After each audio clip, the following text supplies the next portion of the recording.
So with our hand clap, please let's welcome our CEO, Dr. Macharia, to come and start off. Thank you so much, Bishop. Thank you. Good morning, everyone. We have a lot of grounds to cover. In order for us to cover that ground, we have to be very careful about time so that we can cover as much information as possible. My name is Macharia Waruingi. I'm the Chief Executive Officer at UBRICA, and we're glad to be here today with our team. And the job that we have to do today is explain to you what is UBRICA. I'll write it down here.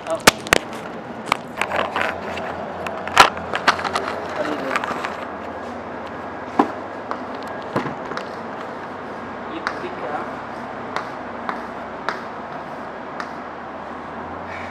Then, take note of that. We shall talk about Soko Janja itself.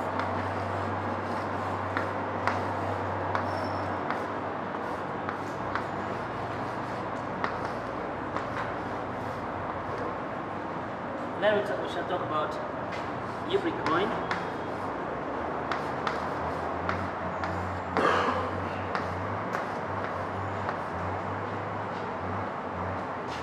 Before we go deep, because I hear there's some people on the way, we can start talking about the experience that you've had getting a UBRICA coin wallet.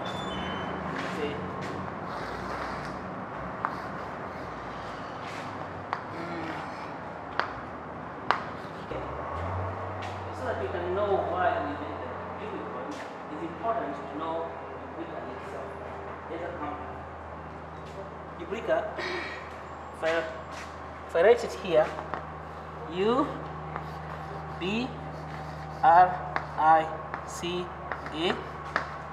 okay, UBRICA. Let me check the time so that I can talk for 2 days. So I don't want to do that. I want to make sure that we're in time. Okay, UBRICA. The first letter is a U.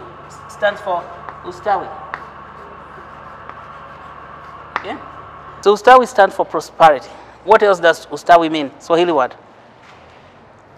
Anyone? Swahili teacher? What do you? Prosperity, freedom. It has stability, economic stability of the pocket, and stability of the nation too. That's Ustawi, isn't it? Wellness. So Ustawi it suggests something good. It suggests positive things, isn't it? And so that's what we thought. Now the name of Ustawi, when we unpacked it, we were in the United States, having run away from this country for economic problems. So like many people do. I'm a medical doctor. And so what I did was to, like all the other doctors, leave the country and go to other countries, initially in Europe and then to United States, to practice medicine there and to study more medicine and practice. Then I found that it is not good to leave our people like that, because when you're on that side, you are treating white people. They don't even say thank you. Yeah? And of course, they don't even, because you're still African, even in their eyes, you can be the best doctor to them, but it doesn't matter so much. But our people are suffering in this country. But they're suffering because of something that we haven't figured out. Why is it that our healthcare is so expensive and the quality of that care is so poor? That's a big question. Why is it? First of all, it's expensive because everything we use in our hospitals is imported, even including the water. That rain we talked about coming here every day cannot be found in the hospital, in the medical water bags. We import that water from other countries, from India, from China, from Germany, from many European countries. Why are we importing water from other countries when it rains in Kakamega every day? Are we not clever enough to put that water in the bags? See, basic things like that. And of course, if you go to a hospital, the first thing they do for you, if you're going to get admitted, is to give you intravenous water. If that water has to be imported, it costs a lot of money. So it is not that the hospital want to charge you a lot of money. It's just that we have to import the water, and then the government imposes taxation because you have to pay taxes for all the things imported in the country. Now talk about basic things like bandages, even hospital beds, which can be made by our people here. We don't make anything. And because we don't make anything, we import everything medical, then healthcare is going to be expensive. That does not mean it's going to be of good quality, because if we have to import everything, and you don't have enough money, as we know, all the money has been eaten, then we're not going to import the things that matter. So when patients come to the hospital and they cannot find a lot of supplies. And so what does the hospital do? Is to treat them not so well. Maybe doctors give you a prescription to go and buy whatever you need, and the healthcare quality becomes very, very low. A lot of people die as they are waiting for their relatives to go and buy things that they should be having in the hospitals. See? And then the hospitals are not enough. You find when we go to the hospital, they have patients, 2 or 3 patients on the same bed. And that is a serious problem. And no, we don't have enough doctors because many of them ran away. The ones who are left spend a lot of time going on strike to try and force the government to pay them more. And the government doesn't have the money because it is not the work of the government to create money to pay doctors. It is not even the work of the government to build industries for making medical water.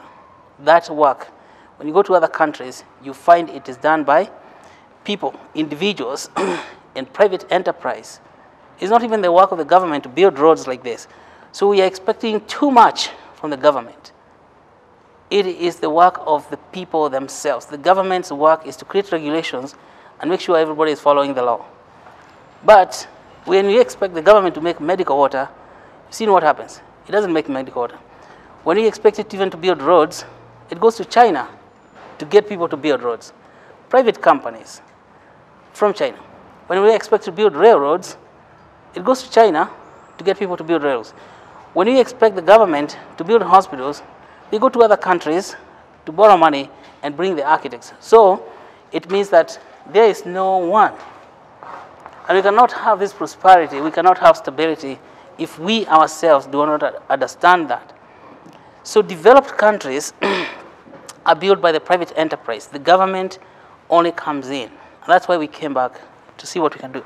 Initially, when you were writing the word Ustawi, we meant United States to, let's say, United States to Africa Wealth Initiative. So we gathered the people in the diaspora, so USTAY, STI, in the diaspora, and said, let's get together and create a company that can do this work.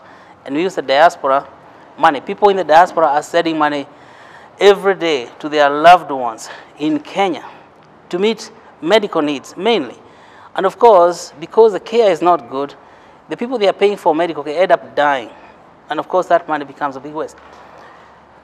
So, if we got together and put our money in the same pocket, then we can create possibility. I'm saying possibility. It becomes possible for us to create companies that can make medical water from the rain. See? We can create companies that can help us create medicines from the knowledge of this rainforest. When I'm looking at it, I could just see formulas of medicine written as we were driving along. This one, this tropical forest in Kakamega contains all the medicines that we need to treat all the diseases in this country, including cancer. But how do you take the stuff in the forest and put it in a pharmacy?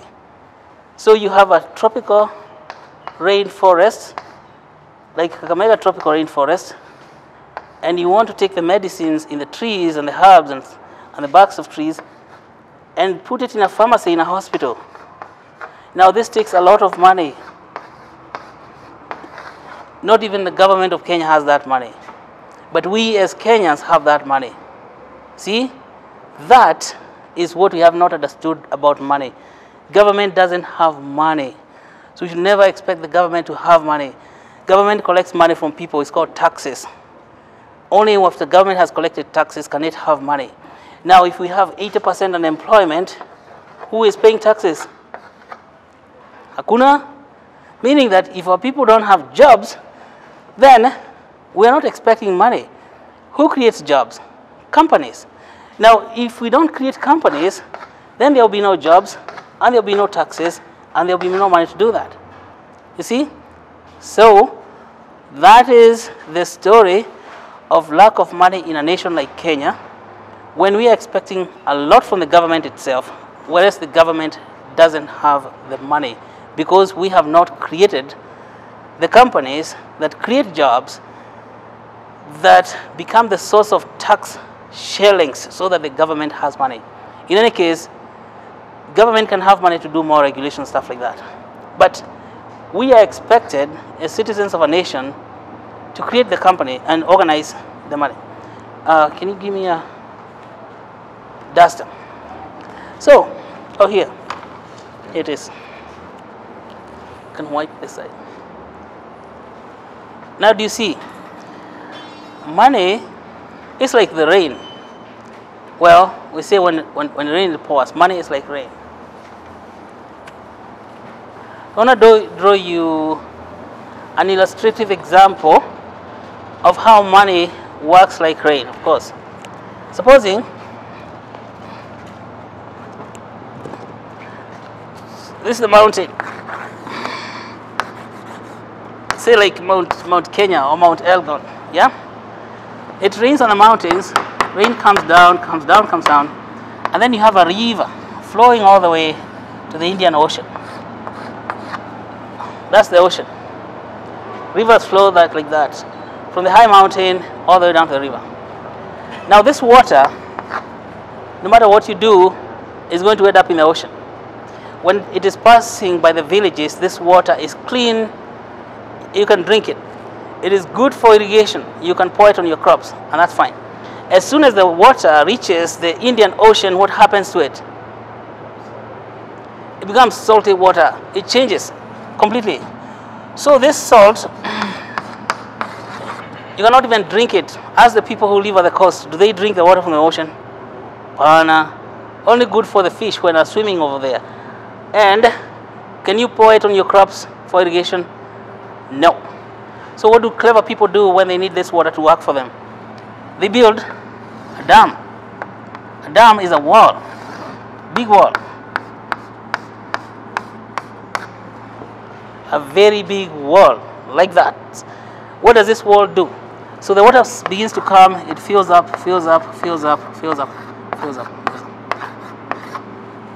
So you have a big dam there. Now you know. Now you see. What can you do with water that has been put together, millions and millions and millions and millions of gallons, like that? Anyway, when it reaches over here, it still flows out, gets to the ocean. But this water, just because it was stopped by one dam, it acquires a new life. That first of all, you can use it for irrigating the whole of the eastern province, okay? And create new source of food that you don't have to wait for the rain anymore, but the water will go down and irrigate a lot because there's a lot of force. Then you can put here a big turbine, and as the water is flowing out like this, it spins the turbine at very high speed. When the turbine spins at very high speed, it goes to a dynamo, which you're going to put down here. We call that a dynamo. So that dynamo produces electricity. I can tell you, electricity can do a lot more work than hundreds of millions of people. Just electricity. Not only does it give you light for your roads, for the streets, for your houses, you can use it for cooking, but much more. It drives machines that do a lot of work. In this country, we have very small amount of energy because we don't stop our water, yeah? And so we don't have enough energy to supply everybody in the country because we are waiting for the government to do that. Now that's wrong. Now, we were talking about why money is like water. When we send money, say like you send money on M-Pesa from each other, it is like this water flowing from the mountain going all the way down to the river. If I send my money to him, it's not going to meet all his needs. Yeah? What happens to it? He consumes it, and then that money is no good. And if I send money we send money to each other. This is a lot of guys in the diaspora send money every day to this country, and that money, when you look where it's gone, you cannot see it. It's just like the water that went and went all the way down to the ocean without helping any one of us. What if? So supposing now in the diaspora they're sending money to Kenya worth about $2 billion. That's 200 billion shillings are landing in Kenya every year from our brothers and sisters in the United States and other countries, mainly from the USA. So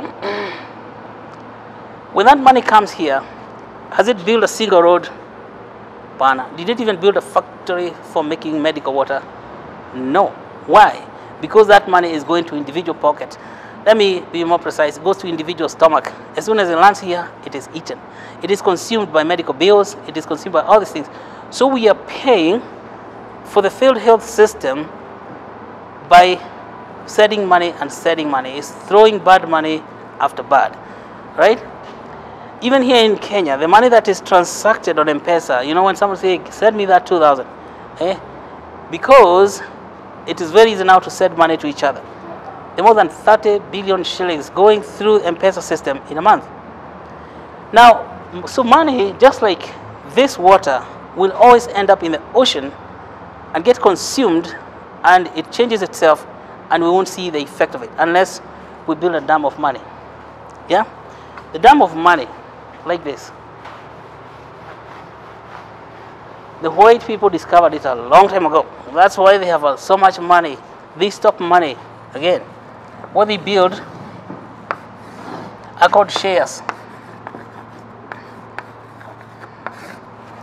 Shares, you have heard of companies issuing shares, and then people buy shares of those companies, and that is where the money is. Because shares, supposing you bought a share in a company and you paid 3,000 shillings, you still get that money back in the future in form of dividends, just like the water that went down to the ocean. But if you had 1 million people buying shares for 1,000 times 1 million, is how much money is that? 1 billion.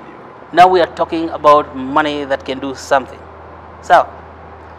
So just like the bridge, now, just like the dam, the wall stops the water, and that generates a lot of force known as electrical energy, which can change the industry in this country. Money has to be stopped first. You cannot build a dam without money, of course. You need 1 billion shillings to build a dam across a river. So, what white people discovered like thousands of years ago, that without stopping money, we cannot do anything. We cannot innovate anything. So, you stop the money first, and then you innovate. You can stop all other flows of knowledge. And when you stop those flows of knowledge, great things come out. Medicines come out. Computers come out. Aeroplanes come out. It is not because the white people are much smarter than we are. It is because we do not know the science of money. Money is stopped, and it's by building a dam for it so that it accumulates like what? And so when it accumulates so much, then there's enough money, sufficient money first of all, to create a lot of jobs. When those jobs are created, then people in those jobs, they use their brain to bring knowledge that helps to create brand new stuff. That's why that is what it's all about. So when we discovered this, see, this is Ustawi, United States to Africa Wealth Initiative. When he started this problem, it is not just Kenya. The whole of the African continent is receiving more than $160 billion a year from people in the diaspora. And then you look at the whole continent, there's nothing. What if you have to stop that money, even for one day, 160 billion coming one day, then you have enough money to build everything. And so this is what I'm saying, it's not even the government can do that, because government people are not employed to be stopping money. And that's why we are sending a lot of people to school, children to school, so they learn mathematics, they learn chemistry, biology. So what if we sit down here and say, we went to school, but we want the government to do it? That is not even fair to the government. It doesn't know. Yeah, it's not the one that went to school of medicine. It's not the government that went to school of finance.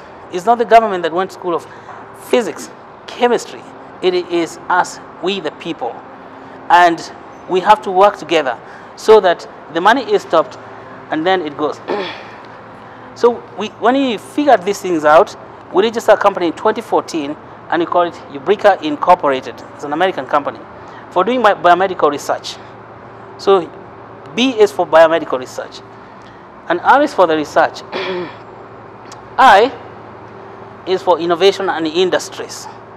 So, but see, we had to stop the money first, innovation in industries, and then we can build centers of development in Africa. See, that is what UBRICA is all about. So what job is UBRICA going to do now that we have stopped, we have figured somehow about stopping the money? One, we did that. Now to stop this money, we created shares of two types. Type 1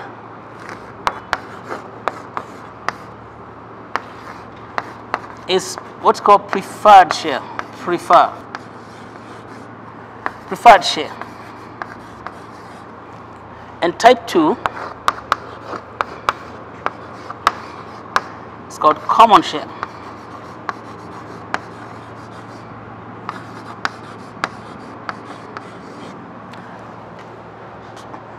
These are the building blocks for the dam of money. So the preferred shares, I want to show you now the sequence of issuings. So this, we didn't invent this. The Europeans and Americans have been doing this since the time of Julius Caesar. Even before, Julius Caesar issued shares to build the Roman Empire, right? So he did not build the Roman Empire empty-handed. He built it with money. And where did he get the money from? He issued shares, and out of those, Italians bought them, the Romans bought it, and then they brought a lot of wealth. They built military to go and conquer other territories. So we have done the same thing. On this one, we have estimated that if we're going to build biomedical research in this country, what you call life science, and we build healthcare, manufacture of clinical water and stuff like that, it would become a company worth about $2 billion. Yeah? So this is shares equivalent $2 billion US dollars, which is about 200 billion shillings. Where can we get 200 billion shillings to if our own government is not able to get it? Now you understand that if Kenyans are sending 30 billion shillings on M-Pesa in 1 month, then 200 billion is a piece of cake for our people. If only we showed them that we have the money, we don't need to go and borrow money from anyone. Matter of fact, there is no country that ever developed by using money borrowed from another country. Any country that borrows money from another country to develop its own becomes a slave of that country. The way we are borrowing from China, we are definitely going to be enslaved by China unless we stop it ourselves as the people. We are the government. That's another thing what we want to learn. We have people who are elected officials and employees of the government. Those people are not the government. We, the people, are the government. Because if we create the industry, then there will be enough money for the government to tax from the money that we are able to make in this country. So, and then the government can provide the services that it wants. So if we consider ourselves, there's no difference between us and the government, that we are working to help the government to get money from taxes, then we figure out how do we put 200 billion shillings together. Now, I said earlier that Kenyans who live in the diaspora, they're actually able to send that 200 billion shillings every year in this country to their loved ones for the things. Meaning that the money is already there. It just needs a dam like the water we know that flows from the mountain every single day, ending up in the ocean. So we say the life science and healthcare project in Kenya is a $2 billion project. Like you say, like building this road, you can estimate the cost of it and the value it's going to bring. But what happens is when you leave the government guys to do it, they look at this road, they say this is going to cost 500 million, let's go to China and get the tractors. That is not what we should do. You say, this is $100 million shillings road, let us go to our people and ask them, can we put our money together to build a road that will be serving every one of us, so that we don't become enslaved by the other country. We have to ask ourselves, the money that we are borrowing from those countries, where does it come from? You know where it comes from? From their own pockets of their own people. They get the money together. So we do the same thing. So when you create 20 million preferred shares and 2 billion common shares or common stock.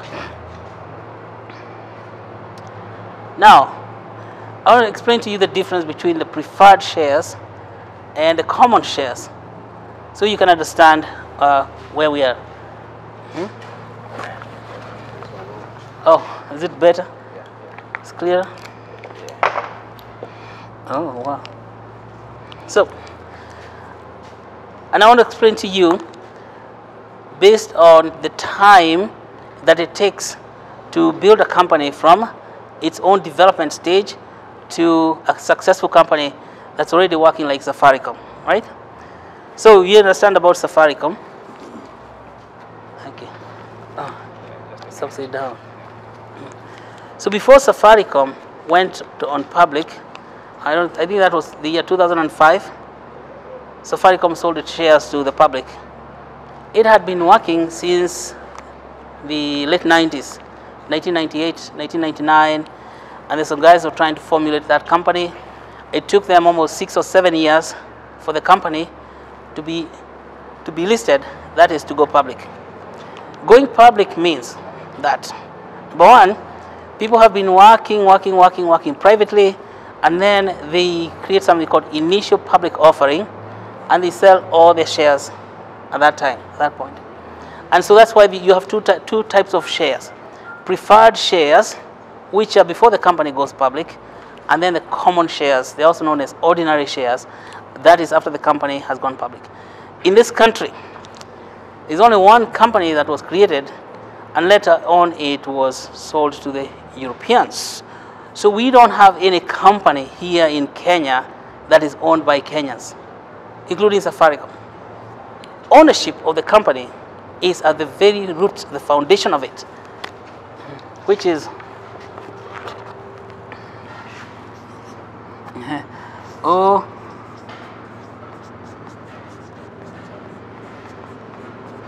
okay. So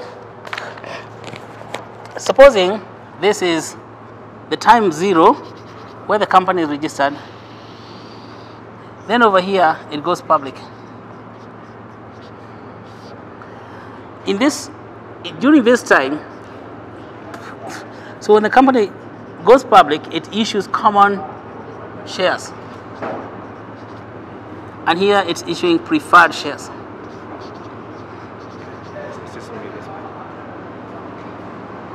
Time 10.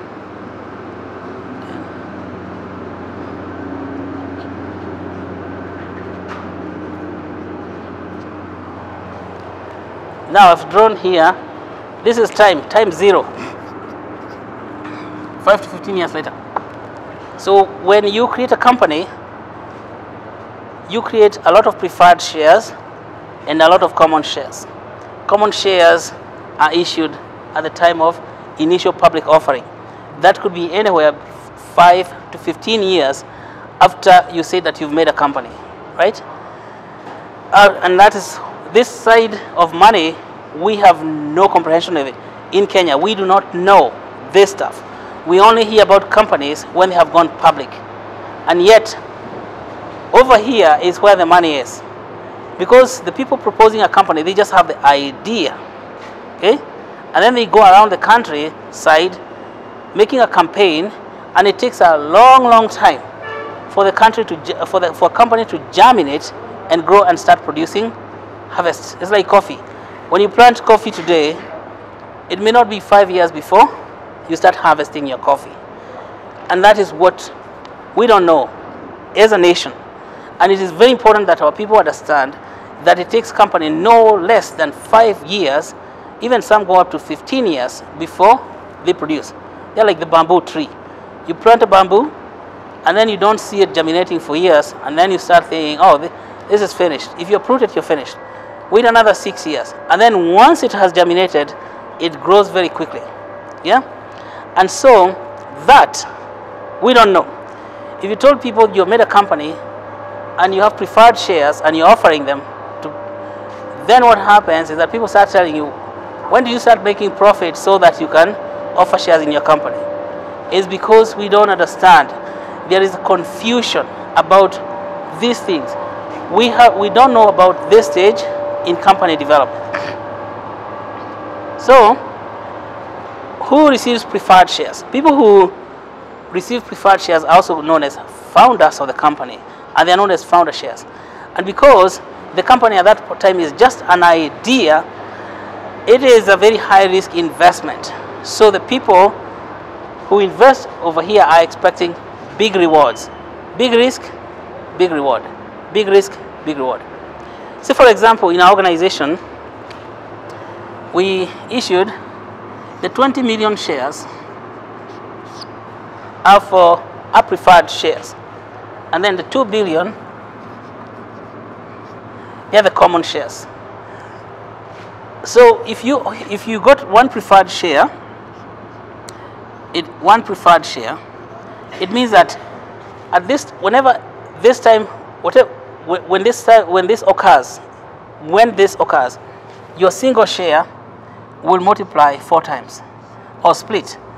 So every preferred stock will become 4 shares of common stock. That is just an initial promise. But you see, it's going to take time to get there. Meanwhile, as the shares are developing, so we started in 2014. Then the shares were 50 bob, this Kenya shillings. Then they went to 100, 500, 1,000, 2,000, 5,000. Now, let me write this properly, to 5,000. And this 5,000 is in 2019. Why did the share increase so much even if the company has not gone public?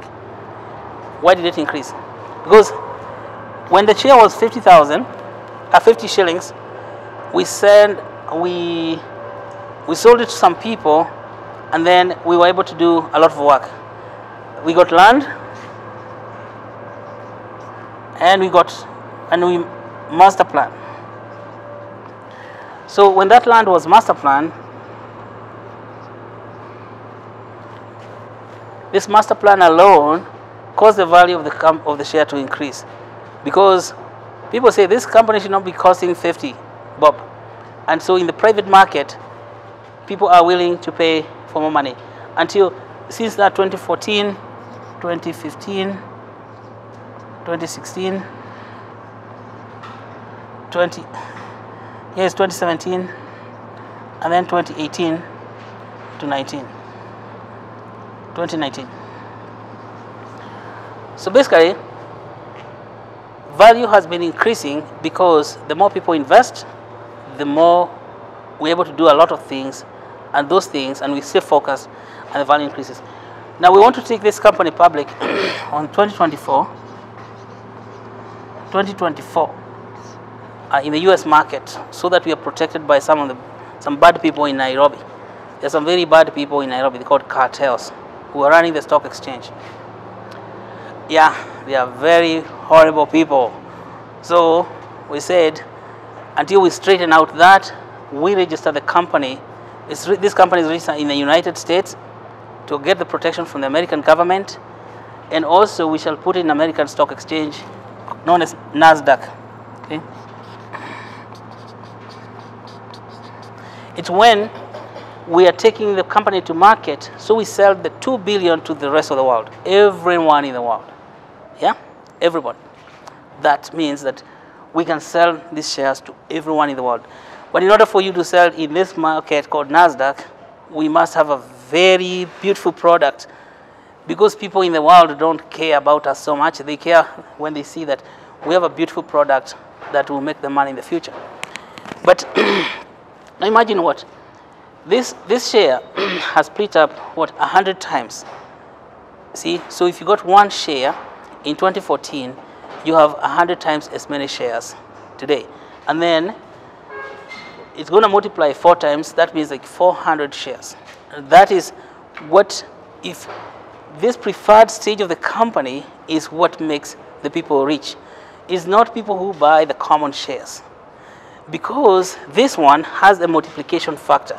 So this one is multiple,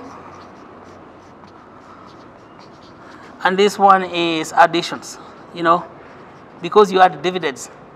Dividends, and people become very wealthy not because of dividends themselves, but for the multiples of shares. And this is why you find companies like Google, the people who come in the very beginning, when they're just hearing, we're making a search engine, they say, what is a search engine? We don't even know what that is. But they put their 1,000 shillings there.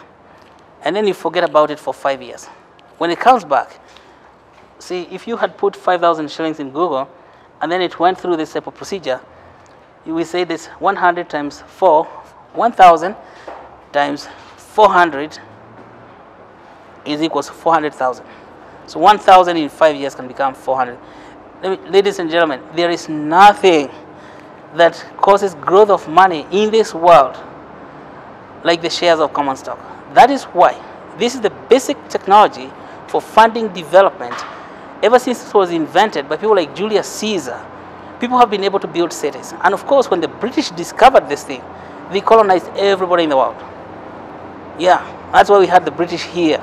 In the 1700s, they went and made United States by making companies.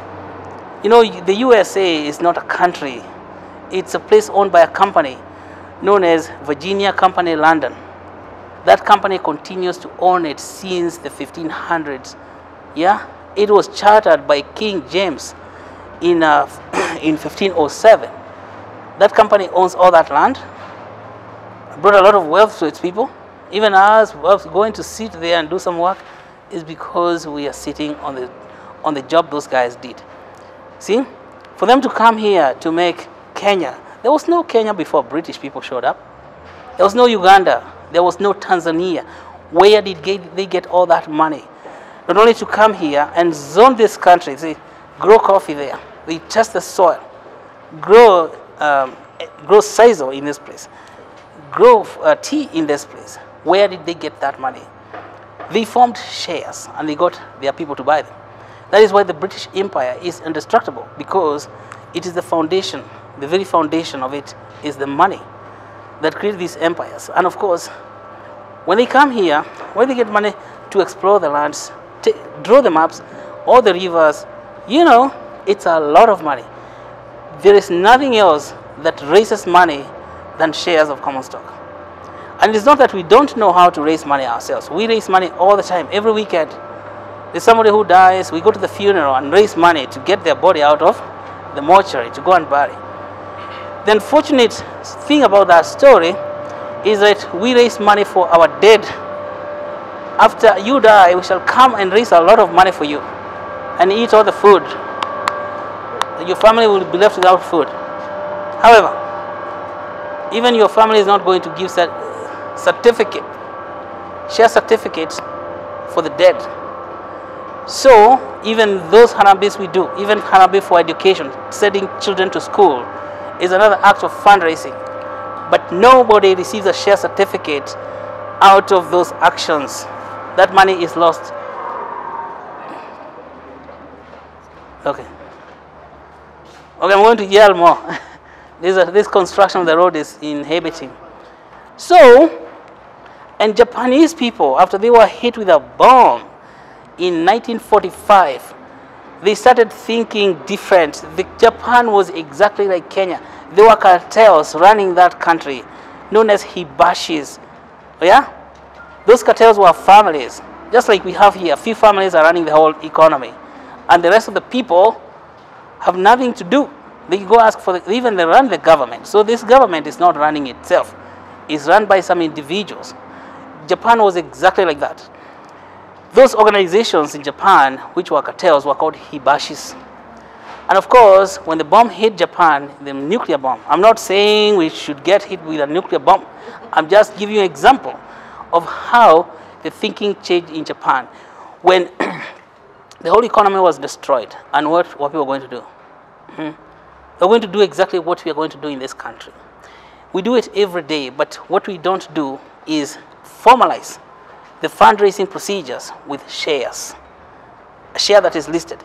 So, in Japan, later in 1940s and 1950s, they went to the villages and see how are people surviving. Some few guys, not the government. And they found that people raise money like we do. They have table banking, they have merry-go-rounds to support each other during the hard time, like we do. They come for harambes for each other, to send their kids to school, just like we do. When somebody dies, when some social stuff happens, they come together. So if in their merry-go-round, just like we do it here, so the first month, tunampatia pesa, si ndio? Sisi zote. Lakini natupatia share. Hapana, hakuna certificate. Tunampatia tu, he's going to go and pay back, then next month, tunampatia huyo. The merry goes around like that. What if, this is what some Japanese guys asked, what if, tukimpatia pesa, we assume that he is a company, and we help him form that company, and we create shares. He issues all of us members of that group with a share certificate. So, everyone, because we have given him our money, although it is also his money, he has now a company that has borrowed from all of us. Now, instead of requesting him to return the money, we own shares in his organization. And the next thing we do like that, he creates a company. Well, he says, I need money for this and that. We give him the money, and then he gives each one of us shares, and so on and so forth. So if you have a table banking organization, or just a merry-go-round organization for about 30 women, you have 30 companies. And each one of those companies has got share certificates. Now the genius is not to have the share certificate, it's to get the shares registered on an exchange, so they are traded. So your shares from your company, now I don't have to come and get money from you because I can sell my shares if I need my money back in an exchange. And so they went around the country helping people organize that way, and everyone received money, and then he issued shares to the people, and those shares are registered in a stock market, and so people outside that merry-go-round could buy those shares and brought a lot of money. Since that time, Japan has never borrowed money from anyone, not even individuals in Japan. Where would you borrow money when all you have to do is get together, create a company, get shares, register those shares in the stock market, and now they are trading. And Japan, which was now at that time one of the poorest countries, grew in GDP, gross domestic product, in less than 10 years to match the United States. So, and then you see what they have done with cars. Because of that, because everyone in Japan contributes to the creation of money and creation of wealth and creation of things like Toyota. So there is a Toyota for everyone on this planet. Coming from a very, very, very tiny country, you can't believe Japan doesn't even have food for itself, but no one starves there. Yeah? They don't have steel, they don't have metal, but they manufacture all these metal things. They don't have silicon, they don't have anything. So they give us telephones, television sets, radios, cars, everything. It is not the government of Japan, it's the people of Japan getting together and contribute. Now what was happening in the United States when they saw that, Americans saying, those guys are not going anywhere. And they called it shoebox capitalism. Because people are contributing only the coins they had in the pocket in a merry-go-round. That's what happens. It is not billions of dollars being invested. It is just 100 shillings, 20 shillings, 40 bob, mko pamoja, kila mtu anapata share. The key is to take those shares to the market. Now the secret to development of a nation is the shareholding. Now Japan, shareholding in companies adult population like ourselves is close to 80%. Like almost 8 out of every Japanese adult owns shares in multiple companies. Right? Now, the threshold for a nation to develop is about 40%. That means that if a nation, the members of that nation, adult population, is holding shares in 40% of that population is holding shares in companies indigenous in that country will develop whether we like it or not. Because it's like building the dam for the money of the people in that nation. If we build dams in this country and it has 40% of the required amount of water, it's going to generate hydroelectric power. But let's say now we're talking about money. You stop the flow of money in 40% of the adult population, there's going to be enough money to make a country look like Switzerland or United States. Yeah? There is no secret. That's it. It's called the science of money. There is no level of innovation that is possible in a nation without financial innovation. And the most basic, fundamental financial innovation is shares in a company. See? That's what we learned over there in the West. And we would like, it's not politics. Politics is nothing. There's no science to it. It's just a lot of people talking. Then they influence people this way. But when the rubber hits the road, is where the money is. And the money is not with the government, because the government doesn't have money until it has taxed people. And people cannot be taxed if they don't have jobs. Yeah? So government will have no money at the end of the day. So it's about us. You can see. That's what we have done and discovered and say this message has to reach to our people by all means possible. And we have to build, because why are we so motivated? See, we are people in medicine. We are the ones who end up seeing what's happening in our hospitals.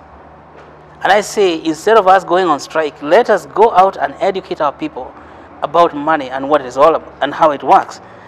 So, when somebody doesn't have money, it doesn't mean he's not going to get sick.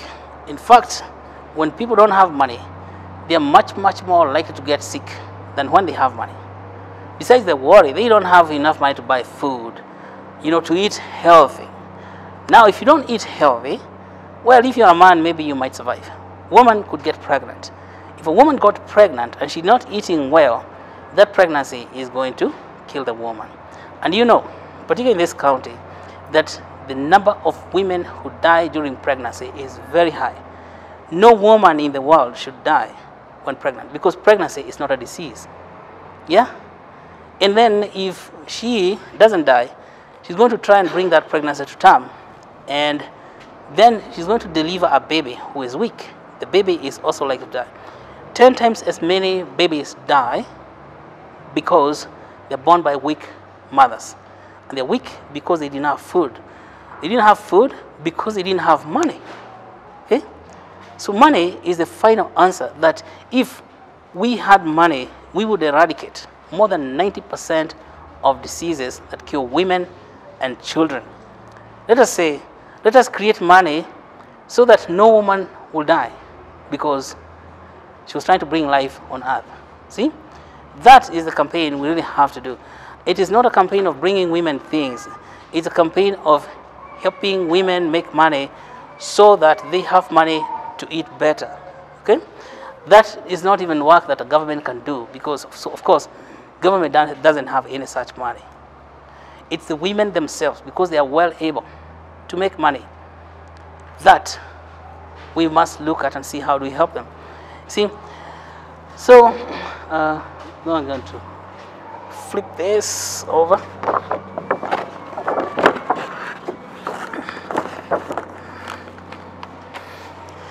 So what I've explained right now is the science of money, maybe very basic.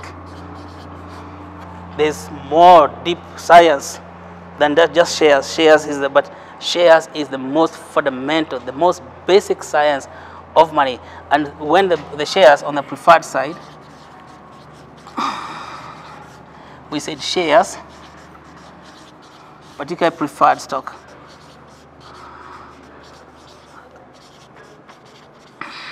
Okay? There. Have you understood that? and that is the UBRICA itself. So we create a company which is going to operate as the wall for money. And so what is UBRICA going to do when it gets here? Let's say we build life science. Life science means research and development in biomedicine, say biology,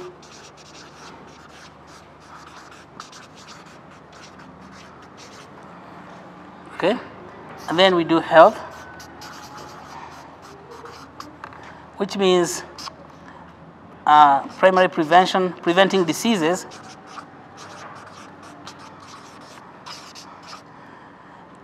secondary prevention, which means treating diseases in a hospital, and then third, which means major intervention. Now here, primary prevention in a health system means that we have community health workers in the community educating people about health and all that stuff. Community health workers. Secondary prevention means clinics and hospitals. So you see, life science and health. That's why we say, if you look at the back of the book, it says that we are life science and health production organization. Health is produced. Health cannot be cared for until it is produced, because no one was ever seen caring for a baby who wasn't produced by a mother. Yeah?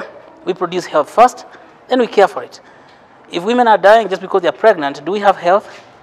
No. So we cannot even care for that, because the mothers are dying, they're already dead. So to produce health is to make sure no one dies by primary prevention, which means that we make sure that the mothers are healthy, they're eating right, the babies are well vaccinated, and that type of thing. Secondary prevention means that for those who get sick, they go to a hospital that is good, that is not likely to cure them, and they will not be detained by the hospital because of lack of money. Yeah? Because when you get detained in the hospital, when you don't have money, they won't even feed you. They don't give food. You know that? And then they don't even give you treatment. So your disease comes back in double, it multiplies. So what we are saying is this, that in order for this to work, then we have to have this being good side, and the research and development means that how do we take the rainwater, put it in bags so that we can give it to the patient. That's a lot of, how do we take plants from the forest and put them in the vials so that they can be used in the hospital? Because most of the medicine, nearly 100% of the medicine, only very recent, almost 100% of the medicine comes from plants, like the ones are found in the tropical rainforests. You know, so you have a big pharmacy right outside there, but this pharmacy needs money to be characterized. So how do we do that? That's what's known as life science. The science of life, or life science, is not very well developed here, to the extent that now we can go to a forest like that and come out with medicines, although the forest is just next to us. So we have to invest in those. And so we have to build clinics. We have the plans to do that. We have to build capacity for life science, and then we have to underwrite all this. Underwrite all this.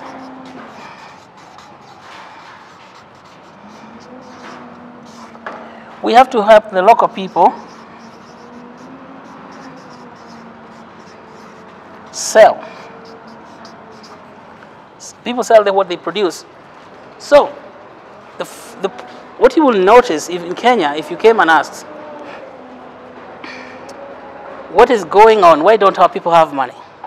Besides that technology for stopping money, but there is, before you can stop the money, people have to make the money. Sindio? Money is made. Money is made. Money is not borrowed. Pesa inatengenezwa. Just like the way when you plant a seed and it germinates, it makes a lot of fruits. Yeah? That's how money is made. Money is made by knowledge from the brain flowing out, coming out. And we ask ourselves, why aren't Kenyans making money? And we find a very stunning problem. I don't know whether it is actually stunning or whether it's a problem we just ignore because maybe we got too stunned by it. Money is made by selling what someone has produced. Products of the brain, like for you plant your potatoes. Potatoes are not planted and sold by the foolish person. You have to be smart, Cindy, to be able to sell. So everything is a product of the brain. Even the guavas that are here, I saw a lot of guavas. If we want the guavas to find market, we have to put some brain power into it. And that's money is made by selling. It is known as selling power from the quotas of money. But if you talk to traditional economists and the people in the government, economists, they talk about buying power. They used to measure the development of the nation by buying power. That's what we are measuring from the economic perspective. But buying power cannot exist without selling power. If I don't sell my potatoes in the market, then I'm not going to be able to buy sugar because I will not have money to buy the sugar because I cannot go to the market and give potatoes for the sugar. That doesn't work. So money is made, and we say money is made by people selling things. Then you see, if that is as simple as that, why don't Kenyans have money? There's so many things they can sell. Then you find that it is not so easy if you're a Kenyan to sell something in Kenya. Have you tried? Now, if you go to many supermarkets, like if you go to Kakamega town, you will find almost 100% of the things in that market, particularly the so-called supermarkets, come from elsewhere. Either they come from outside the country, maybe outside Africa, they come from Europe, from China, from wherever. Even these seeds, they are not coming from here. Not because we cannot have people who know how to make the seeds, but because we're not able to sell anything. Isn't that shocking? We have onions getting imported into this country. We have eggs imported in this. We even get sugar imported into this country. So the people who are growing sugar, they cannot have any market for their sugar. Now, vegetables, fruits, we have fruits, oranges. Now, I don't know whether you are so affected, but if you go to Nairobi, all the oranges come from South Africa, the apples. I've seen some apples in this market. They don't come from Kenya. There's no one who is able to sell the apples here in Kenya. There is nothing that we make in Kenya that we're able to sell in Kenya, including clothes. And it is tragic. That problem of not being able to sell things that we produce goes all the way to education. You cannot produce doctors and then you sell their knowledge to Kenyans because we have gone to Cuba and brought doctors. You cannot sell engineers because you've gone to China and brought Chinese people to build the highways. We cannot sell our knowledge, and that means we have no selling power. When people lack selling power, you can know that their buying power is zero. They'll show up in the hospital anyway because they're going to get sick. And when that happens, they come to hospital without money. They get detained, and of course you know the story. There's no one who's detained in the hospital who is going to come out better off than they went to the hospital. So we have to ask ourselves, why do we prefer, all of us as a nation, why do we prefer foreign things than our own things? Yeah. And if I'm buying tomatoes from, say, Tanzania, because Tanzania is able to distribute our tomatoes very well in the nation, then I can know that I'll go to hospital without money, and then something is going to go wrong there. Because now we have general depression of available money in the nation because very few people are able to sell anything. All of those people who are able to sell anything, they are known as cartels. That's why we started. We said we have cartels like Japan had cartels, hibashis. Those oranges from South Africa are not coming on foot by themselves. Somebody goes and gets them. That person is one of us. Okay? Not all of us. But it makes us look like we ourselves don't like our own things. Why do we have onions from Tanzania, every village, in the whole country? You find onions from Tanzania being sold on the roadside. in Nyeri, maybe here in Kakamega, but you guys have a lot of food.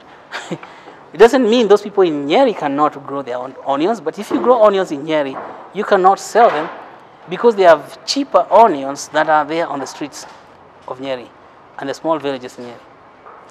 Eggs, you cannot sell eggs in Kenya because they come with truckloads from Uganda. Now if you keep your chicken here in Kakamega, Uganda is right across. Eggs will pass by you and go and get into all our supermarkets. So when you go to take eggs from a market, you cannot sell.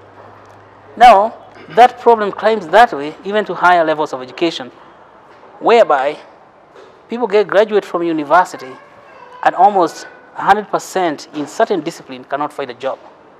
Yeah? Then in others like engineering, 80%. Doctors, sometimes, right now we have about 500 doctors tamarking, graduated last year. They cannot find work, a placement in a nation where the healthcare is very poor. And yet we go to Cuba and bring a whole bunch of doctors. If we're going to overcome these problems, we have to think that we are the owners of our market. The only market available for Kenyan goods is known as Soko Mjinga. We had that term. Soko Mjinga is where you take your things, like potatoes, maybe even on street side, and nobody cares about quality. You don't have to say, okay, my potatoes are grade A or grade B or grade C. And Soko Mjinga, and when you're driving from Nairobi, from here to Nairobi, there are people who come to attack your car carrying vegetables to try and sell to you and force them. And when you stop, not one comes, about 50 people are trying to sell them. Now that's Soko Mjinga. But that Soko Mjinga is an expression of pain and agony that is in our society about selling. So, and that Soko Mjinga, when it gets into the society, it becomes like our standard of living, the philosophy in which we operate. It becomes a philosophy of foolishness. Soko Mjinga accepts bad quality. Soko Mjinga accepts low quantities. It's not properly, it doesn't have to have any standard. And so, even when you see our engineers, they get roads, they cannot build them properly because of Soko Mjinga. When you hear now doctors are doing this and that, and they're mistreating their patients, even this, Soko Mjinga ya udaktari. And you see that type of foolishness can enter even into professional life and wash away our professionality. And of course, what happens when the philosophy of foolishness becomes the guiding principle in which we operate in the nation, we are not able to build anything of quality. And we are always the low quality people. We cannot export anything. So, in order, and of course, that now, Soko Mjinga, like for a hospital to detain a person because the person cannot pay, that is Soko Mjinga, yeah, hospitality. And so the whole thing permeates, and of course, eventually, it manifests as corruption in the nation. Because why should you take money from somebody you're trying to help? You know? Corruption ni Soko Mjinga. But Soko Mjinga being a phenomenon that is operating in the nation, and for us, not being aware or conscious of it, we can thrive in it because people are not aware of a phenomenon in which they're experiencing. How do we break that out? If we're experiencing a bad phenomenon such as it is now, and we don't break out of it, then we can live like that. Then this country gets inhabited by foreigners. They come and take over like they did many years ago.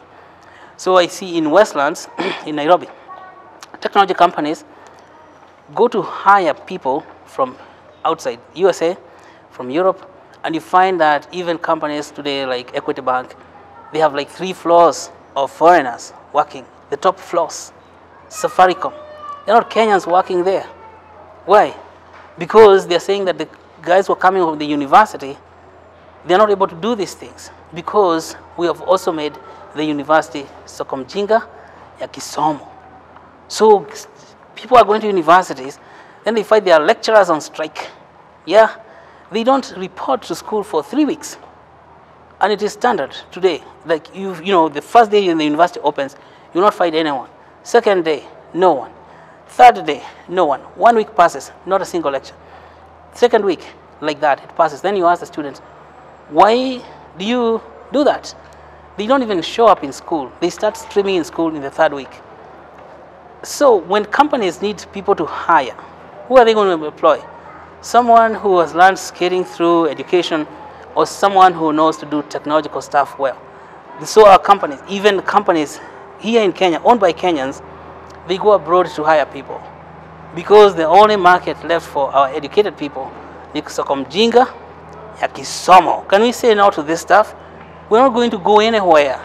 Even if we flood the nation with universities and the people going to those schools are not being trained properly, because soko mjinga is a philosophy which we have embraced so much that we have allowed it even to enter into our institutions of higher learning. Serious business. So we say, why don't we do away with that soko mjinga? Let's be smart people. Tufanye kazi kwa ujanja. Sindio? We make soko janja. Yeah. Soko janja. Maneno ya ujinga ikwishe, watu wafanye kazi. Now if you see lecturers striking, you say wacha ujinga, because with the lecturer, this is the person who is the most educated person in the nation, and he's expecting who to come and help him now. Hey? There's something that annoys me thoroughly. These people have PhD. How many people have PhD in the whole world? Like less than 1%. And our own PhD people are saying, we don't want to work because of what? Because you're not getting paid. You only soko mjinga. These are the people who should be training us, teaching us how to create money, how to make money. But of course, because it's not their fault, it's because soko mjinga is a philosophy that the nation has embraced. And because of that, let us not blame anyone. Let's not blame each other. What we do is we say, forget that. Let's go soko janja. Because you cannot remove darkness by thinking about darkness. If you want darkness to go away, what do? You shine the light, and darkness, you see it disappearing. That's why when the sun rises in the morning, the darkness goes away. And that is what we have to do. We cannot eradicate corruption by talking about corruption. Even that stuff in the hospitals where they are detaining people, we cannot remove that by talking about it. We can remove that by doing exact opposite. The opposite of darkness is light. So let's say we build a philosophy that shed light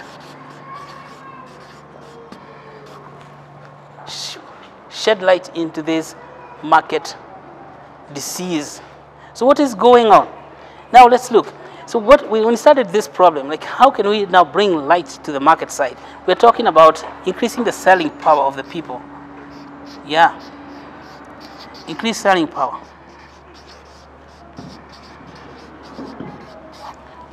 We can use technology. Like light is a technology. See, light has got its own physics. When people encounter serious problems, they create technologies to solve those problems, but they don't start and talk about them. So technology, let's say we use the internet, and we create a marketplace on the internet, which is called online store. So I'm saying we use the internet, we create an online store, and we call it sokojanja.com.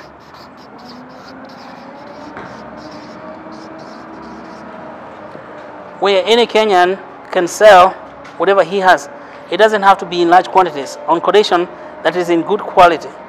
So if you make seats, like you make furniture, like the gentleman making them out there, then we can take pictures of those seats and put them on an online store and then send them to the rest of the world. Because if you try to take them to supermarkets, they already have foreign goods. They are not going to remove those foreign goods. If you produce fruits, take pictures of those fruits, we put them online. If you produce honey, you put that honey in nice containers, we take pictures of that honey, and then we put them online. If you produce eggs, if you have chicken, whatever you produce, you have. And we said that money comes from being produced, and money is the product of your brain working nice. What can I make now? I produce beds, household furniture. Even if you are somebody who does construction, mtu wa mjengo, unakuja, we get listed on Soko Janja. So we list professionals, we list people who provide technical services, we list everyone. And then we send those lists, it goes to the internet, then we can send that information to everyone in the world. Yeah? And then that helps us to bypass all these middlemen. The cartels we talk about, you bypass them. If you produce something, you show it there. There is no one in this country who is above the age of 18 who cannot produce something. Even when they go to university, their work is not just to read and pass exams. Their work is to produce. And then, oh, microphone.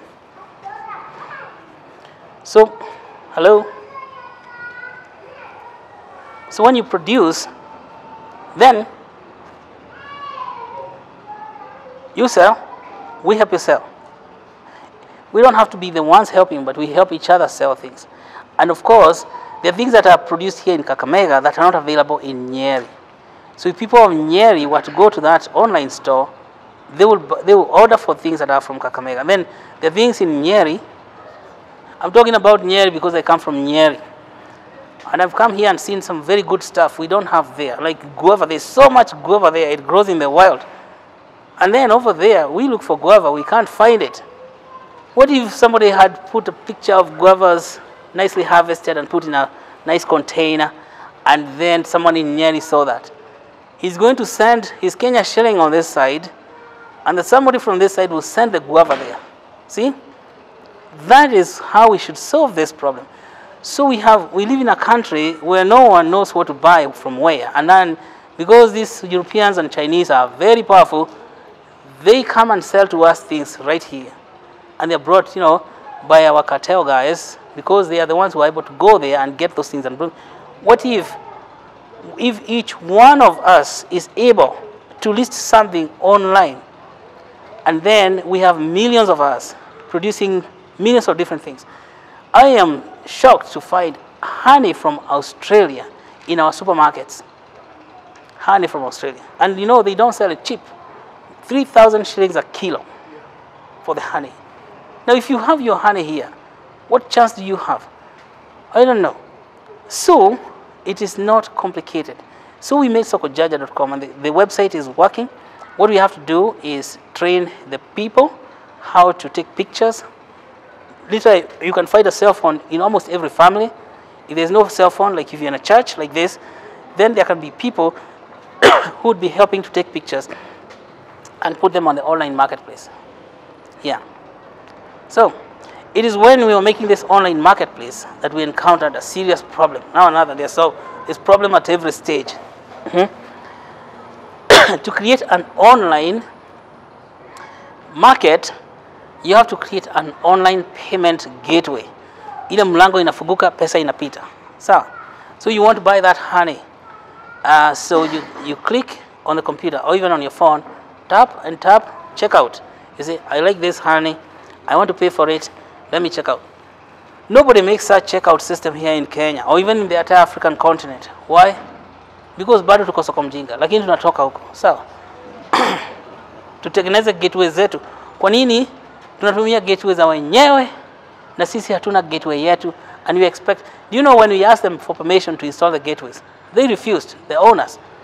About 180 different companies, European companies, American companies, Canadian, Eastern Europe, Russian, Indians, Chinese.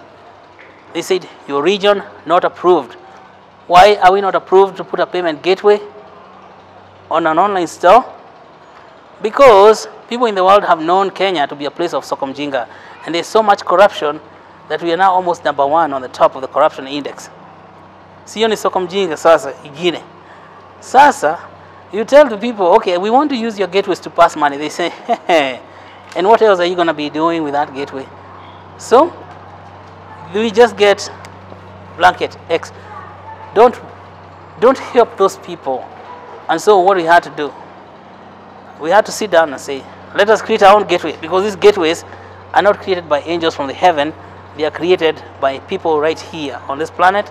And if they created them, even we can create our own, and that's what we should do. It is when we were creating this gateway, we stumbled across the blockchain. this technology. I'm gonna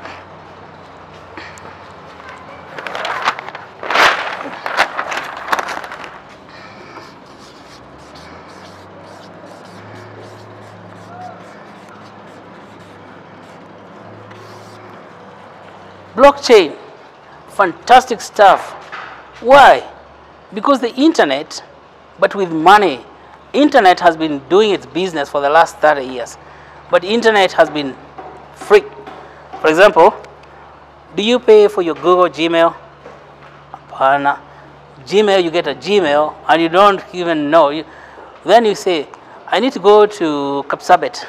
Go to Google Maps, and Google Maps will take you to Kapsabet. They won't charge you a shilling. How is that even possible? But that is how the internet has been until 2008, when a guy called Satoshi Nakamoto discovered how to make internet create money, so that the money, when it's now you add an additional layer of money on the internet itself. Mind-blowing stuff. It is scared the central bank out of its boots. Now central bank is shaking because you know what happened when the mobile telephone came? All the telephone booths disappeared. And now the man who was making those telephone booths is doing what? Hatujui. Kama alikuwa hajajipanga, he is under the water. This is what is like to happen to our bank and central bank. But I'm not saying anything. That's what will happen unless wachagamke na blockchain. The internet of money is here. We would not have discovered it if we were not creating that marketplace online. And if those Europeans, if they had given us their gateways, we would still be in the old system. Now, blockchain is just fascinating because not only does it allow you to have money that is alternative to the regular money, the shilling, but also create a lot of money that can be used in the future for developing a nation. See? And that is mind-blowing. Just like we make WhatsApp calls. You can call somebody on WhatsApp who is in China, who is in Venezuela, or United States, or wherever, without paying an extra penny. Now, and that call by WhatsApp is not illegal. But you didn't go to Kenya X Telecom so they can hook you up to the people on the other line. And you're not going to go anywhere, it's just here. Now the bank has come to your pocket. And you will not need to go to town to withdraw your money, or to send money, or to create money. It's just amazing. And so many governments, including the US government, doesn't want people to know this. Because what are they going to do with all those banks? Imagine if the central bank of the US has to shut down, which is not something to imagine. It's going to happen. It's going to happen. So, but of course, they're not going to go out quietly to try and fight it as hard as possible and spread a lot of rumors in the world to try and scare the people. And the rumors, just like the water, flows all the way down to the ocean. Whether you like it or not, the rumors are not going to stop the technology from flowing. Just like before we could get the cell phones in this country, there was a lot of resistance to people who are holding the telecommunication companies in this nation. There was only one, Kenya Post and Telecommunication. They had invested a lot of money to build that. But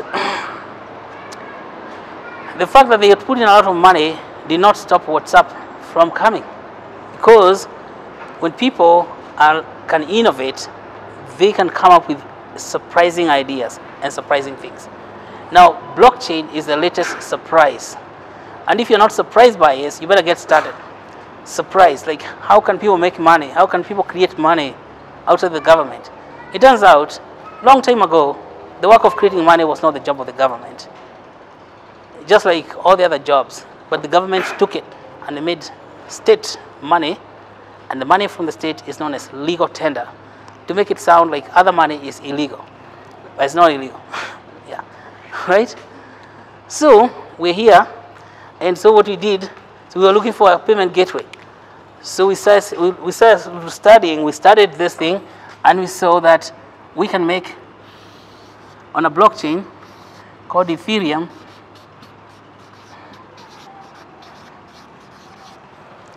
we can create a coin on top of it, which now we call UBRICA coin.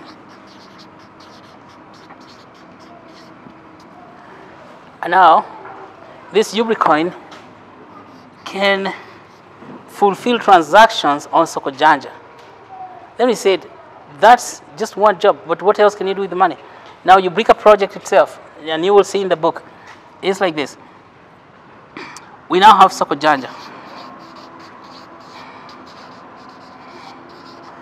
We have the clinics project, we call them URCC.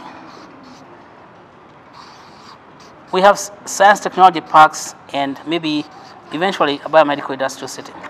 So again, we have Sokojanja being the marketplace for smartness, and we introduce the philosophy of smart in the country so that people do smart things, right?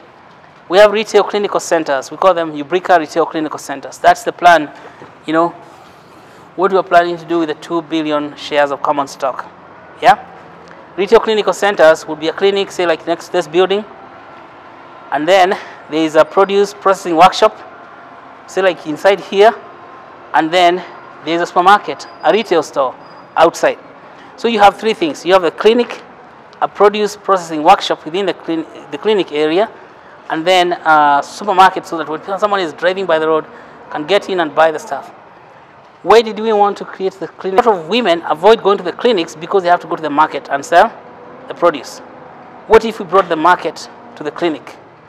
But then some of the produce that the women are going to sell have not been improved in value. So we create a produce processing workshop. Say for example, we have guava here, and no one is selling it. I don't know why. Because probably they don't know. So we create a guava processing workshop right inside here, so that all the people in this village can participate in washing them, cleaning them, pulping them. That means squeezing the juice out of them, putting them in bottles, and then shipping it. So people can come as you're driving along this road and buy guava juice, you know, and it's just being processed here.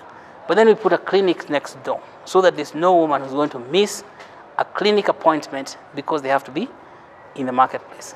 So we call that model retail clinical center because it has a retail store, then it has a clinic and the produce workshop. So we plan to build about 100 of those, 2 in each county. A science and technology park is a small real estate project, so like one building sitting next to a university, say like Musida Moliro, where students who are learning good stuff in there can go and take their ideas and then they put in a merry-go-round like we said earlier. And then people in that local community put money in those ideas, and they help to create companies, and those companies can be promoted, sold in the market. Such projects are known as science and technology parks. There are very many. Even what is now called the Silicon Valley in the United States, where you find all these big companies like Google, Facebook, Twitter, LinkedIn, all these companies, even Apple computers, they're in a science and technology park for Stanford University. So every university must have a science and technology park so that when the students are learning there, then we have people in the community doing merry-go-rounds to raise money for those ideas in the local universities. So no one leaves the university with nowhere to go. Everyone has somewhere to go. Either they create a company or they have an employment. You see?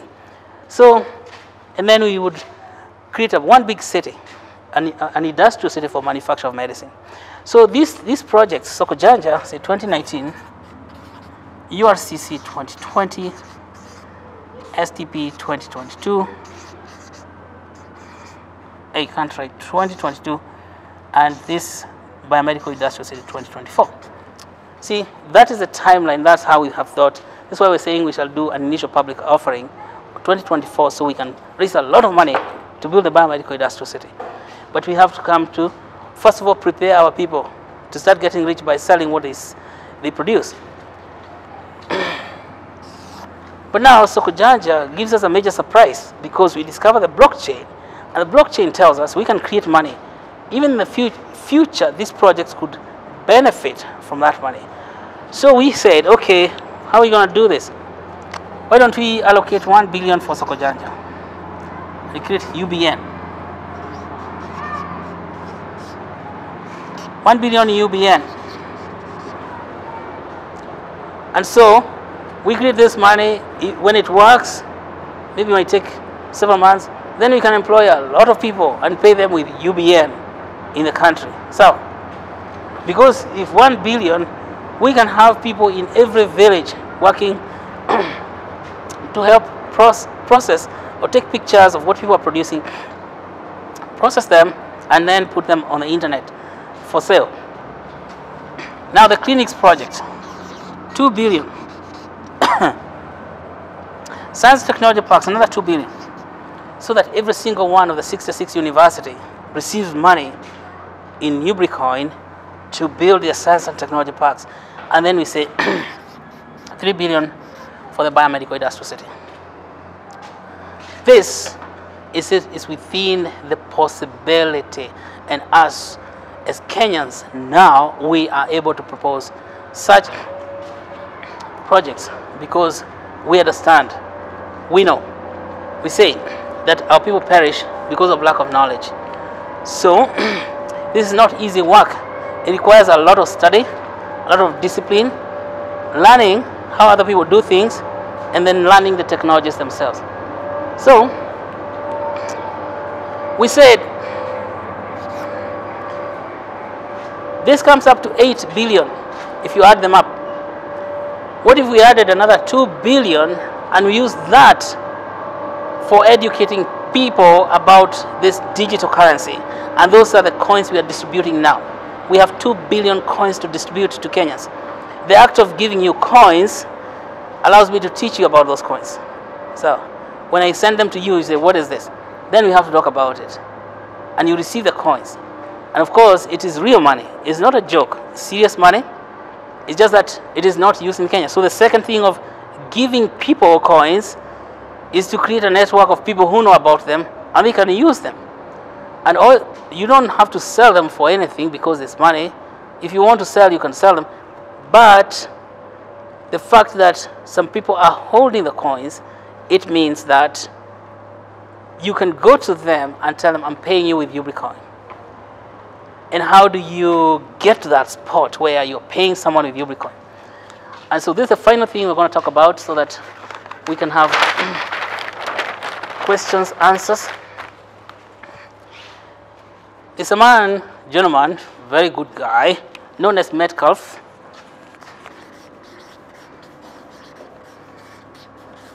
(1980),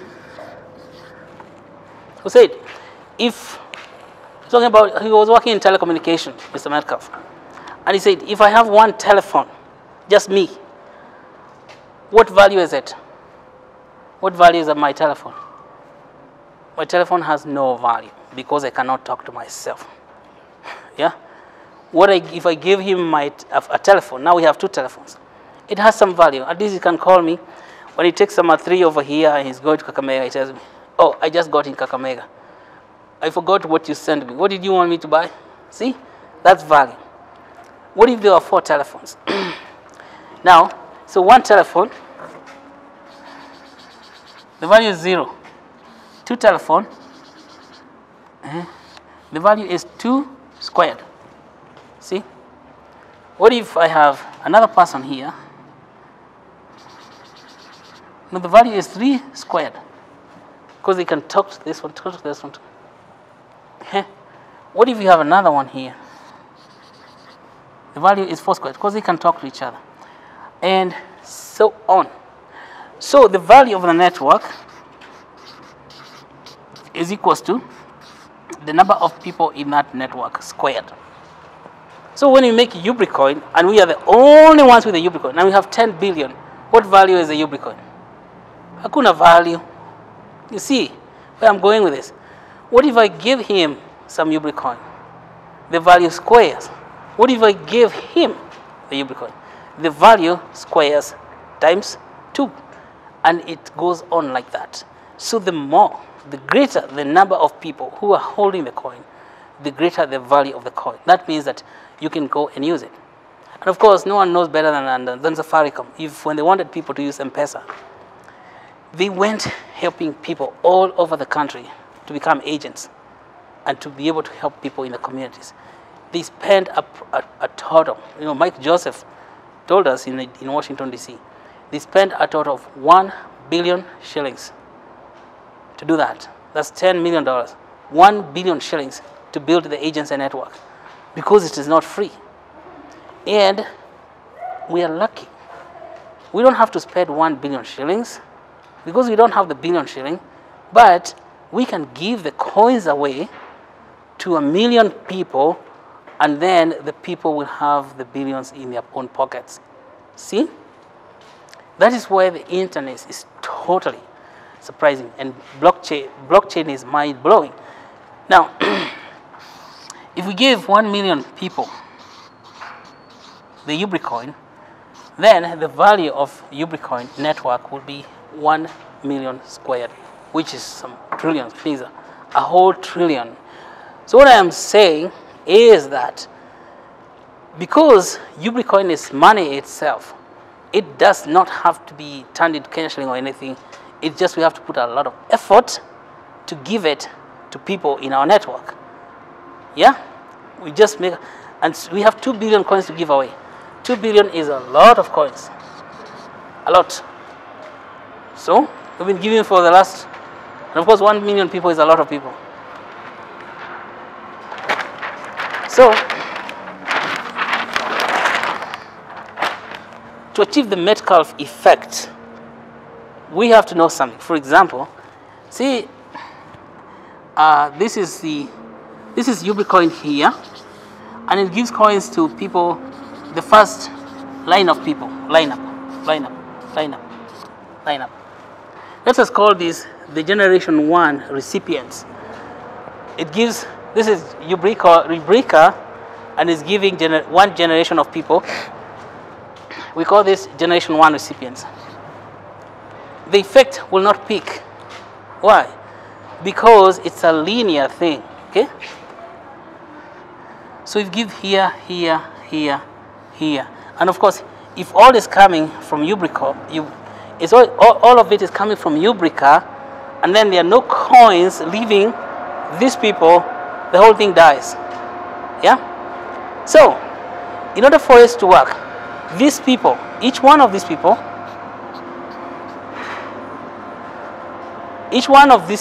have to give the coins to people in their network. And when they finish giving these coins, UBRICA gives them more coins for their own, for their pockets. Because if you receive the coins and you are alone in your network, it is just like having that phone where no one else has it. So the task is like this. If you receive coins, make effort to give to at least 10 people. Yeah, we're giving 10,000 coins now, so that you can give 1, 2, 3, 4,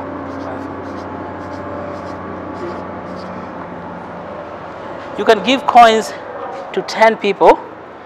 This also helps you to learn how to transfer the coins. You can even sell them, it doesn't matter. Some people are buying those coins.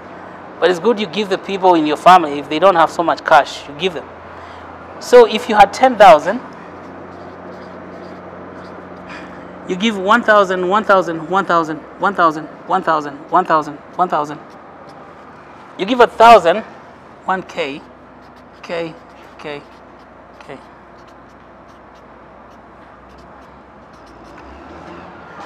You give 1,000 to each person, you end up with 0 coins. So when you reach this spot, you call me or anyone in UBRICA, or maybe call Bishop or his assistant, and then UBRICA will give you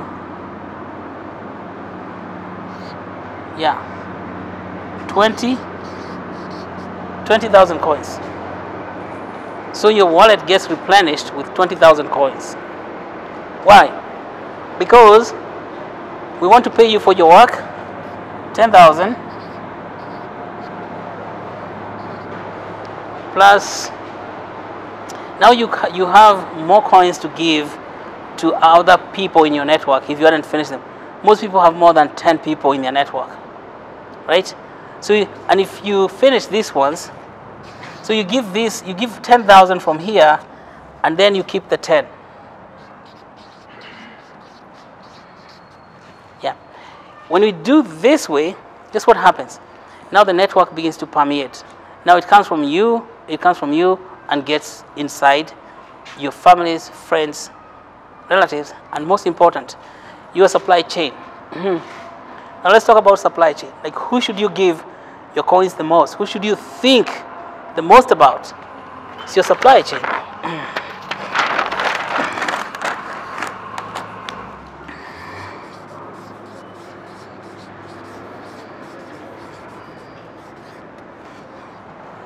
You know, when you are in your life, you have people who supply you with things that you need to make your life good or for your business. So this is you here in the middle. On this side, which is the left side, you have people who supply goods to you. Say, for example, you build houses. You need cement, you need timber, you need mabati, you need all this construction stuff. Okay? Then if you help the people who sell cement to you get UBRICA coin, those who sell timber to you, you help them open wallet and they get a coin. You help them, and then you have the coins. It means that in the future you're going to be able to buy things from them. And since if you help 10 of them, you get 10,000 coins extra. And if you get, keep on helping people in your supply side, you get 100 people, you get 100,000 coins. And since one coin is 50 bob, that's a pretty penny. It's like 5 million shillings. So we can only make it if we think that way. There is some homework. So the money itself is not free. The money that you receive in form of UBRICA coin is in recognition for you opening, it's acknowledgement for you opening up that network for yourself. So the money becomes available. And you see, so you have people in cement, whatever, they're on this side. This is called supply side. And the people, you are always on the demand side of some people, the people you support.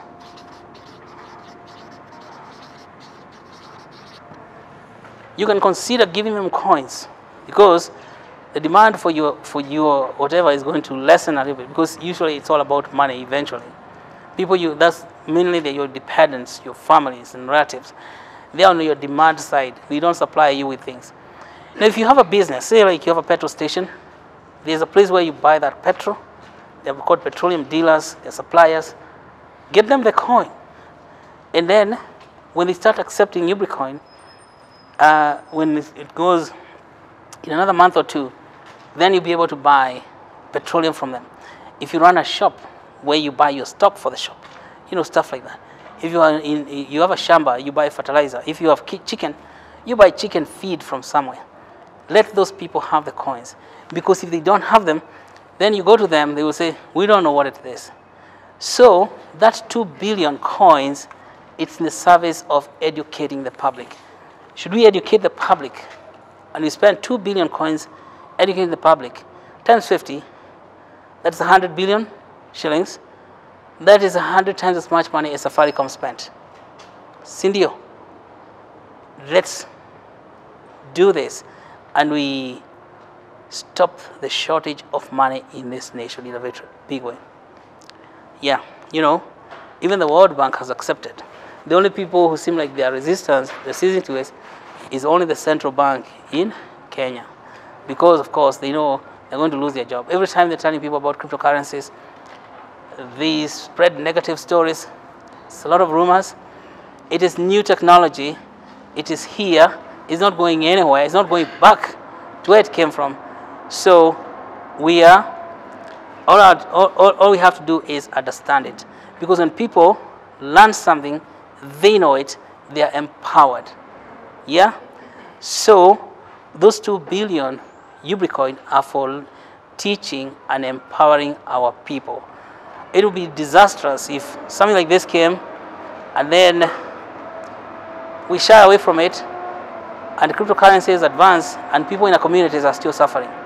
For me as a doctor, I feel the responsibility, because is going to help us solve the fundamental problem of health in this country, the lack of money, right? So I believe that's just about it. But you see where we started. We started by holding shares, people holding shares in the company. The fact that the cryptocurrencies are here does not preclude the shareholding. That shareholding, in fact, now, like UBRICA is a product of UBRICA project, which we stumbled across by surprise. Yeah? And so it has brought so much value to the shareholders. Shares cannot be removed by the cryptos because the cryptocurrencies are for use. They are known as utility token. They are not going to sit in UBRICA. That's why we're giving them away. So, but the shares build the company. They provide the foundation without which such innovations are not possible. It is because of the people who came and invested thus far that we've been able to go that far.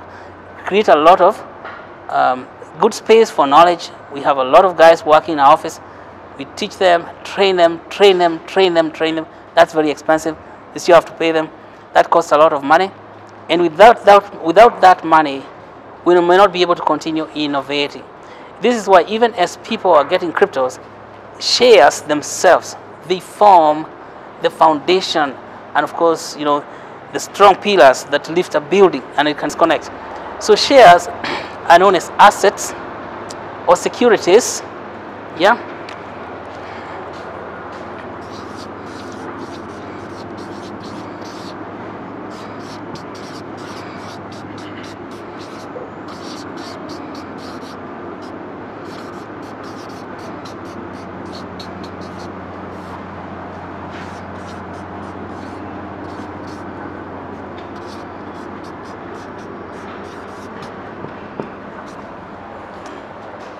The word here is utility.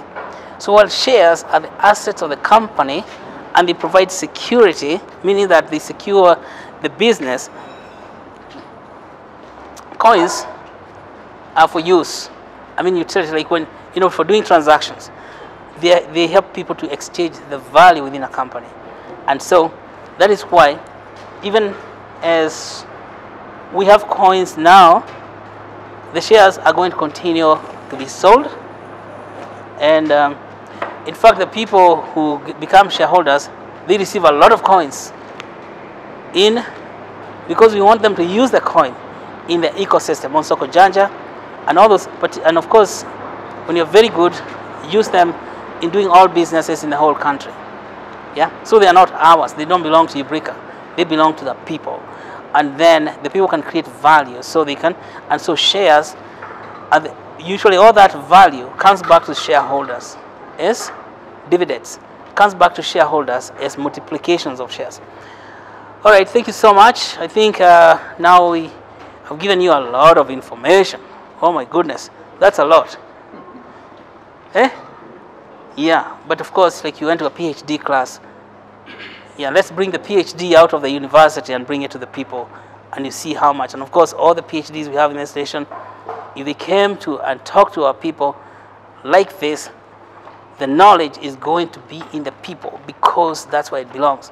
Sio huko kwa chuo kikuu, ni huko makani, makaoni, mashinani, that's the name. So, all right, thank you so much. Now, I'm sure you have many questions, so many, and I don't know where you want to start, whether we ask questions or we drink some water. There are people who came later, and perhaps they have questions. Yeah? You have a question? No, I said you take some water, then we can move. Oh, yeah. It does not exist anywhere else. It's not on the internet. And that means that when you download the application does not have the wallet. It is when you say create new wallet, is created right in there, and it generates keys. It generates what's called random words. Number one, a recovery phrase.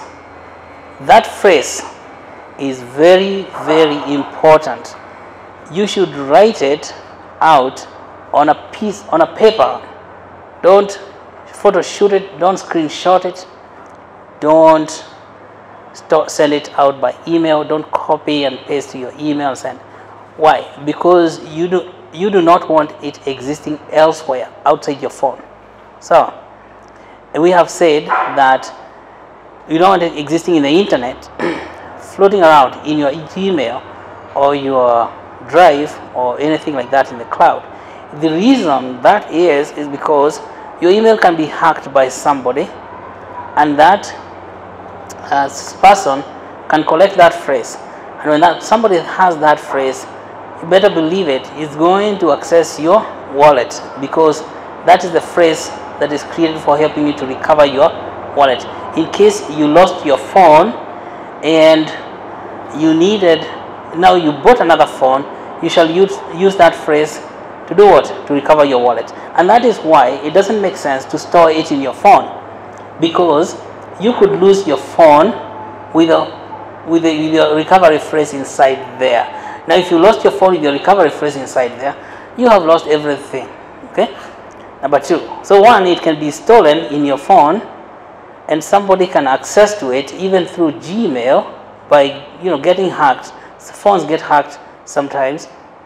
But if somebody knew you are keeping a lot of UBN in there and said, okay, now I'm going to try and hack this phone to find it, or you check your Gmail, and your Gmail does not exist on your phone, it's on the internet. This is why you're able to open your Gmail in multiple places, on your laptop, on your internet, on your desktop, on your cell phone, and all that. So that is the recovery phrase. The next thing you create a password. The password should be known by you. So the recovery phrase and the password, they help you to access your wallet. Now, what we say is that when you write that recovery phrase on a piece of paper, go and you can laminate that paper and go and hide it where you hide your title deeds or your certificates or your secret documents. But of course, show it to someone who is your next of kin, in case something happened to you and you're not able to talk, and then you cannot access the money, which is your money. Yeah? So you don't want to hide it so much that even your best friend, your spouse, your next of kin doesn't know, because if you are out of commission, who is going to get the money out for you? It just follows the same principles as you would do with the bank. Now, there is another key that's known as the public key. The public key is the address. That is what you've been selling to me. It's also public key and the wallet address mean the same thing. Even the public key is generated at the moment when you're creating the wallet, and means that the public key also only exists the first time in your wallet. The public key is like the key that you carry to open a door, and then there's a private key, which is like the lock. When you put a key in the lock, it has got special teeth. The lock itself has got special teeth that corresponds with the key. Now, without those combination of public key and private key, you cannot execute the money. You cannot send money. So, public key is generated very quickly, and is generated from the private key itself. And it is so complex. There are no two public keys that ever existed, or even the private keys themselves. They're like the fingerprints. Just a fingerprint, even identical twins do not have the same fingerprints. And these are very strongly created high security. We call it cryptographic keys. Cryptographic means secret. They are secret keys, so your private key should never be shared with anyone. Even you have not seen your private key yet, but you can request Koinomi wallet or Trust wallet to show you your private key. But it is not good to do that, because the act of bringing it out can reveal it to someone else. Yeah, there are so many people in this world who are so smart that even when they are looking at your phone like this, they can take a picture, and then you have lost all your money. So don't call your private key if you don't need it, and I don't see any reason why you should call it. Because even if you look at it, you won't know what it is. I mean, you cannot read those numbers. It's not like a sentence. which will tell you, I am the key to the private wallet. So don't call for it, because if you call for it, you expose it, and you could expose it and forget it somewhere. And these stories of these things like that never happen, always happen, accidents, yeah, and you find your money is stolen. Okay, yeah. Now, people are working very hard and very fast in this field of cryptocurrency, because when it comes to money, people are very determined. So the technology is evolving very, very fast at the speed of light, yeah, at the speed of thought for all the people in the world. The computer scientists are very excited. Finally, they can have money, because they build all this internet, and the money is in the government. They don't get any of it, and now is the time. And of course, they are doing their very best, and they're doing a lot of good stuff. So there's a lot of development, and the technology is going to get simpler and simpler and simpler as we go along. And so the question is, how do you use your UBRICA now?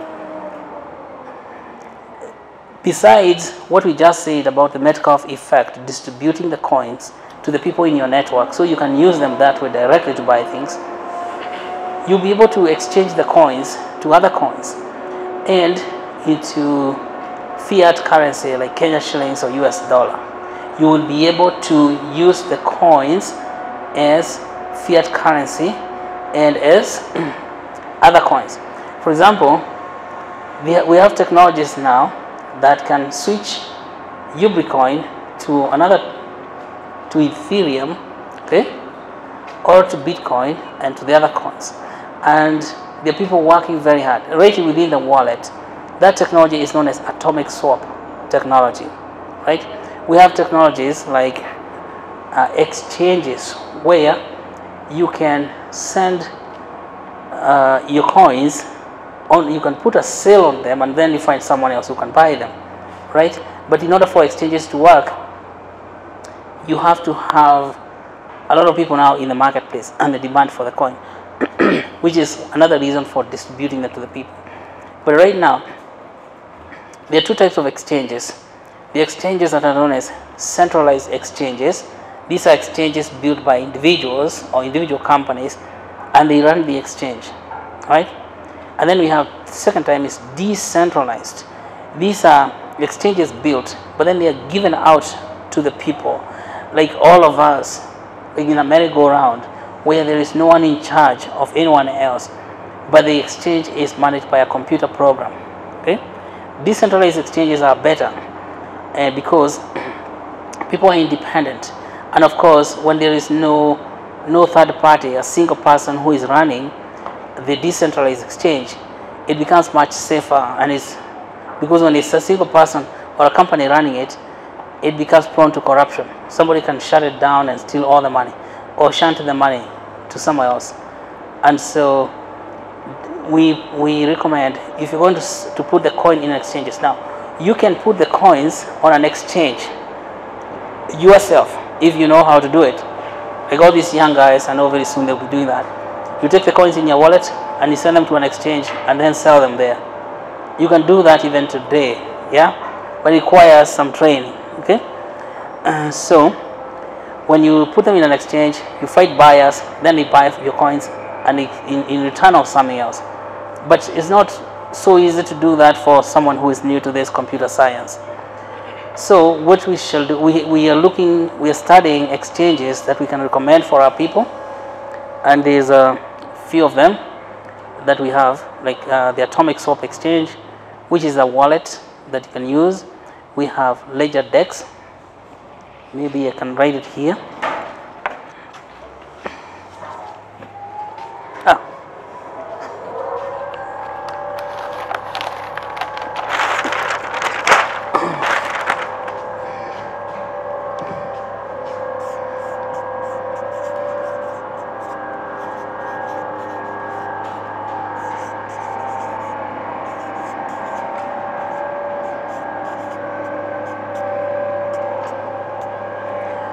Mainly these ones, particularly Ledger Dex, is it's active atomic swap, we still need to do some work. Let's say some work needed to figure out how it's working, but ledger DEX exchange is it's called DEX because it's a decentralized exchange.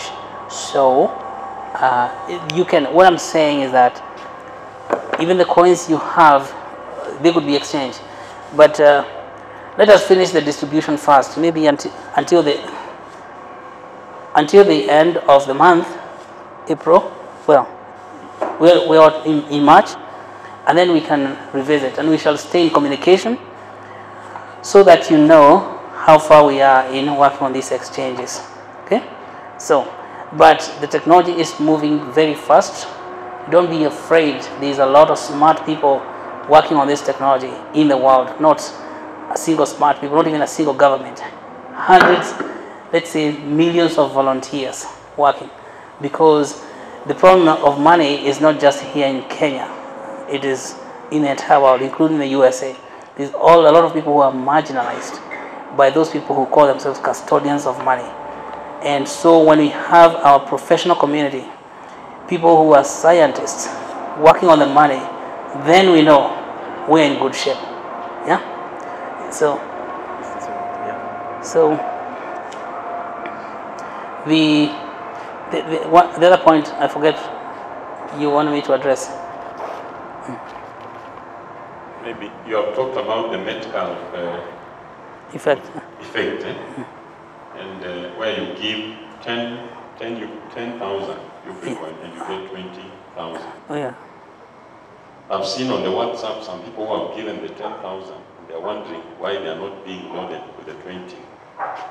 And then also when we have been doing recruitments, the 10,000 seems not to have a real deadline. So maybe we need to know for how long is that on.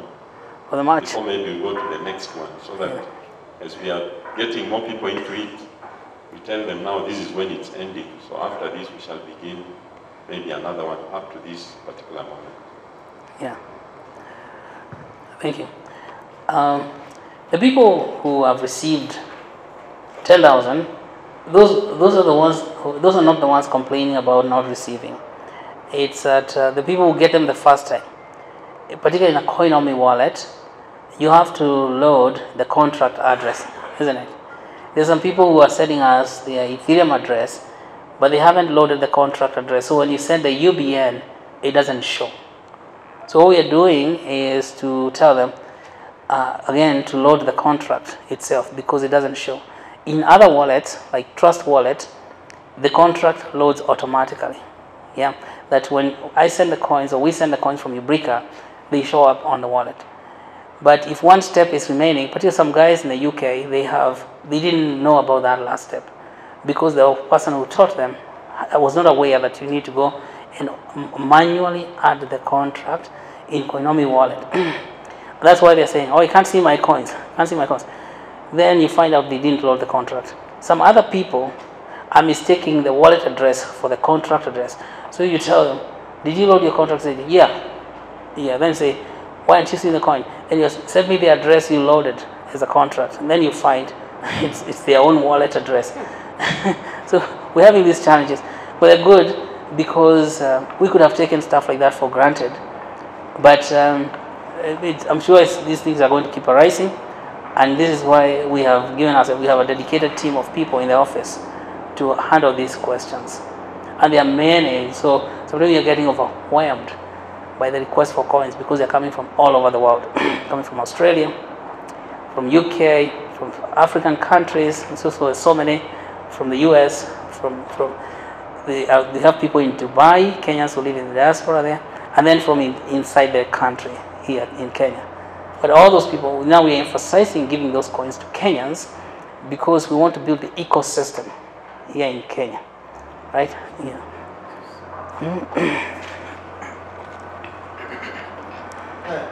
Thank you, Mr. Macharia. Yeah. But I think what I thought would help us is begin by point one when we register this business, so that we may know who is in contract. Because now, when we talk of contract, I don't know whether I'm the contracted or whatever. So you see, there are many things we are being mixed up when we talk. Just as we read in the whatever WhatsApp messages, it's not so that easy to get it. Yeah. Yeah. I thought you were answering. Okay.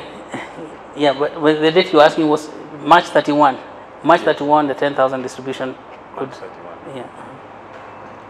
Thank you very much. I think before you answer his question, the same question, because once we have been registered people, I have the person who has been ahead of me. And when I register a person, I need also to send to him so that he can send to you.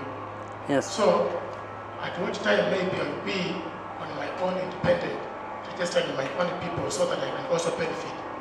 If I can send in what I own that I've registered to a person who was ahead of me.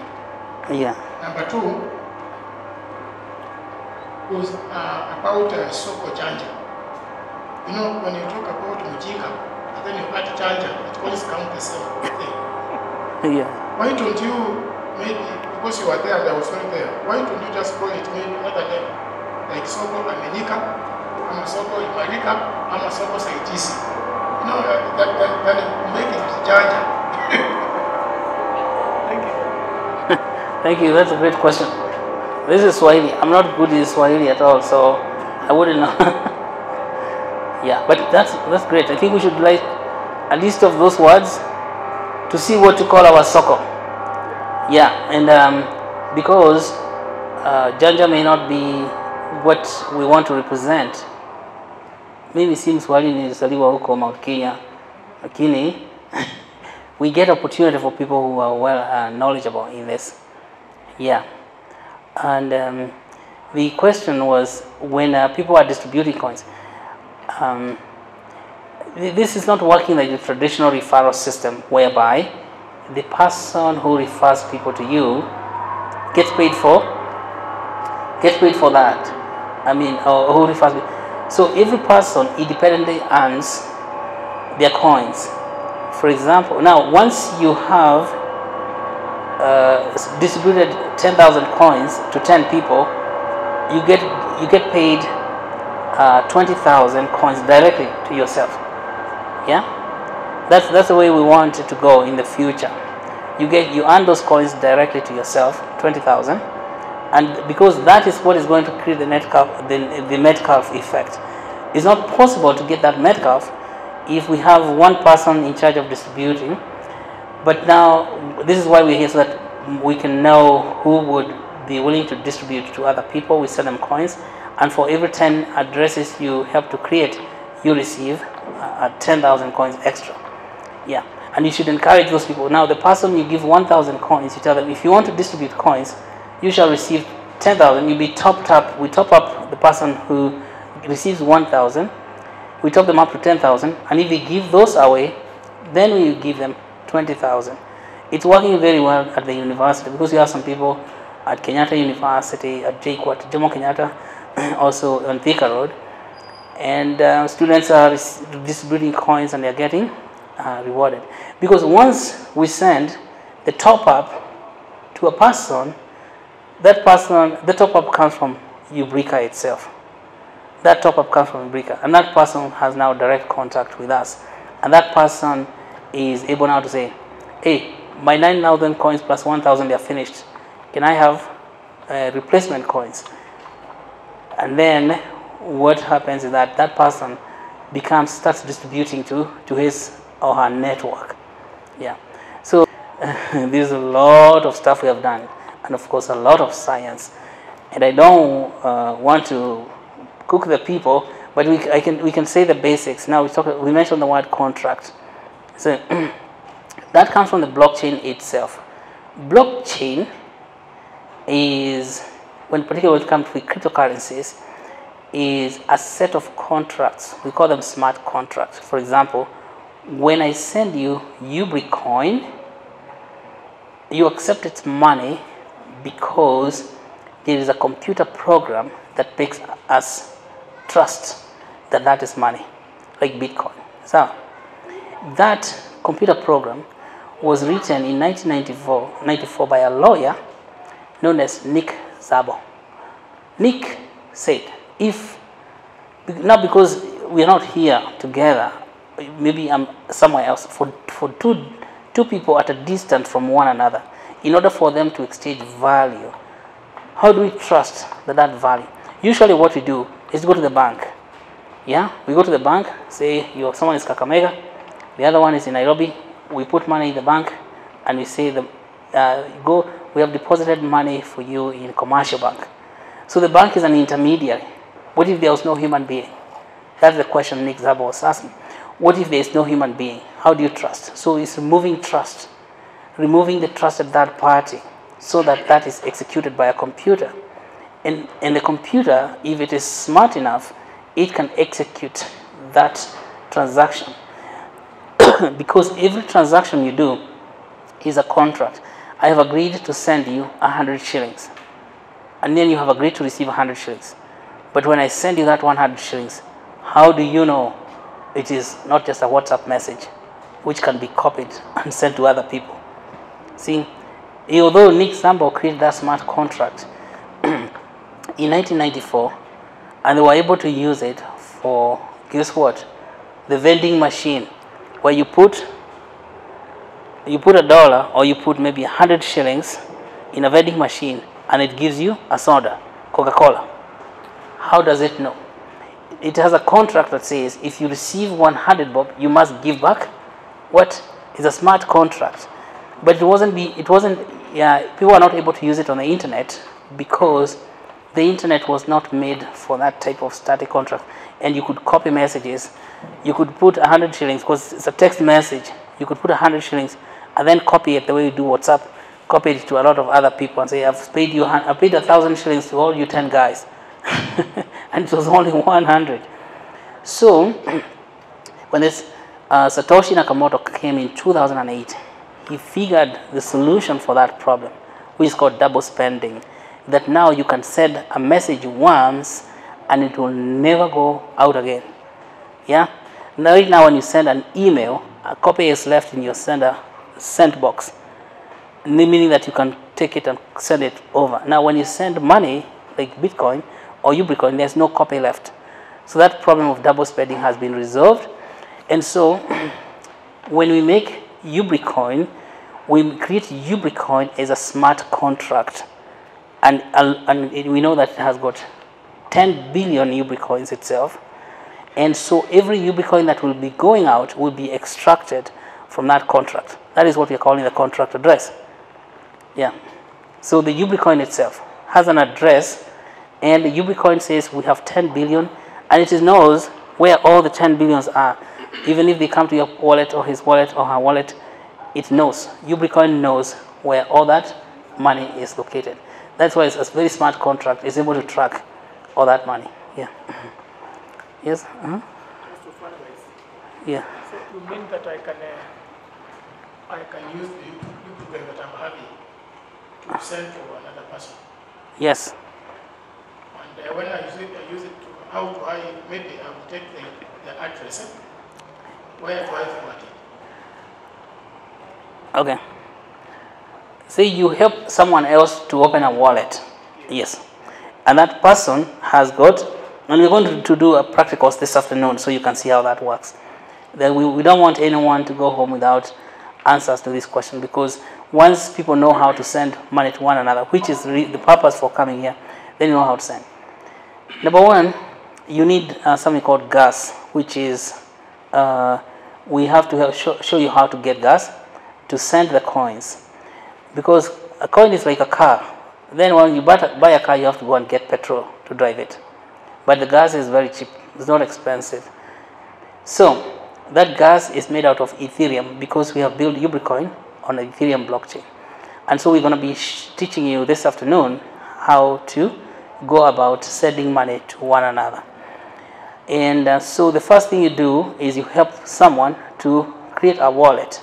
Once that person has created a wallet, then you can, if you're sitting next to that person, you can scan the wallet address into your phone, into your wallet, or if the person is far away, he can send you the wallet address. So he would have to, just like every wallet has got the address, what's called the public key, he would copy that public key and paste it into, into his text messenger or WhatsApp and then send. When he sends you, you receive the public key, you copy it nicely, and then you paste it at the send bar there, and then you put how many UBNs to send. We're going to show you that process. It is much easier to send than to send M-Pesa, because M-Pesa you have to enter a lot of information. This one just copy and paste. Do not try to write that public key down, or even, you know, type it into your phone. You're going to make a mistake. There are so many letters. There are about 64 letters. They're called hexadecimal number. You're going to make a mistake. You mix the E's and the I's and the L's, and then you mix the O's with the zeros, and I've seen that a lot. And of course, the address won't work. Don't write it down. Don't try to type it. Use your copy function in your phone to copy the public key and send it, because it becomes troubling when people continue sending. You see, first of all, to write it out takes a lot of effort. To write that whole, you know, big, whatever mixture of letters and numbers. Some of them capital letters, some of them lowercase. It's not good. So just copy it as it is, paste it to the address bar, and then put the amount of money, and then send it. Yeah. So we're gonna do that this afternoon. We do a, yeah.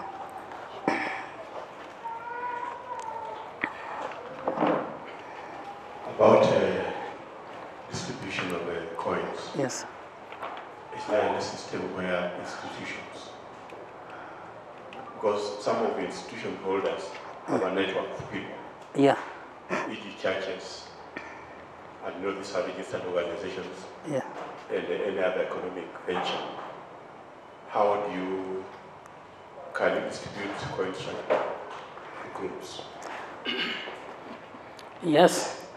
We can distribute coins. Like now, we had a program for giving 2 million coins to institutions of learning, church organizations like this one. They come to the institutional level so they can use them for their development down the road. And so this technology, number one, they can be received by trusted person, say like the bishop in the organization, or say it's a university, maybe a head of department or the person in charge of finance, and then that person will share. We have distributed coins to organizations, associations. Particular associations, they need money to develop, you know, like Transporters Association, vehicles, all the Matatu circles and people like that. They need coins. We have market associations, and we give them coins to help promote the market. But once the coins have left UBRICA, we have no control of what they're going to do with them. Are they going to give their members? So it's good that we give to institutions where the organization is well. We don't have leaders who just take off with the money. And of course, even as we do that, we are distributing to medical practitioners, and so that in the association, not individuals, in associations. So in part, even our science technology program, which is going to go to universities, is going to be given to university departments for funding research in the future. So that's the key. And definitely we want to strengthen our institutions, and then we want the people in those institutions to be able to use the coins for transactions, purchases, to pay for their utilities and things like that. Yeah. So I think in some institutions, they take something called a multi-signature wallet. Multi-signature wallet means that there is no money that can move until the signatories, all the signatories have signed. So what you can do, if you have institutions requirement and you have your own organization, we can look for a multi-sig wallet, meaning that to execute a transaction, there has to be approval by more than one person, and then those people they don't have to be in the same room. It is just that the wallet itself is not going to execute the transaction until all the signatories have signed. Yeah. Those are new terms. Multi-signature.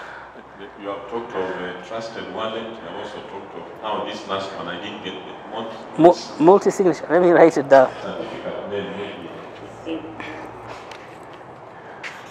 MULTI. Multi-signature. Yeah, it's like multiples. So if you look online, they'll be called multi-sig. Yeah. Yes? Okay.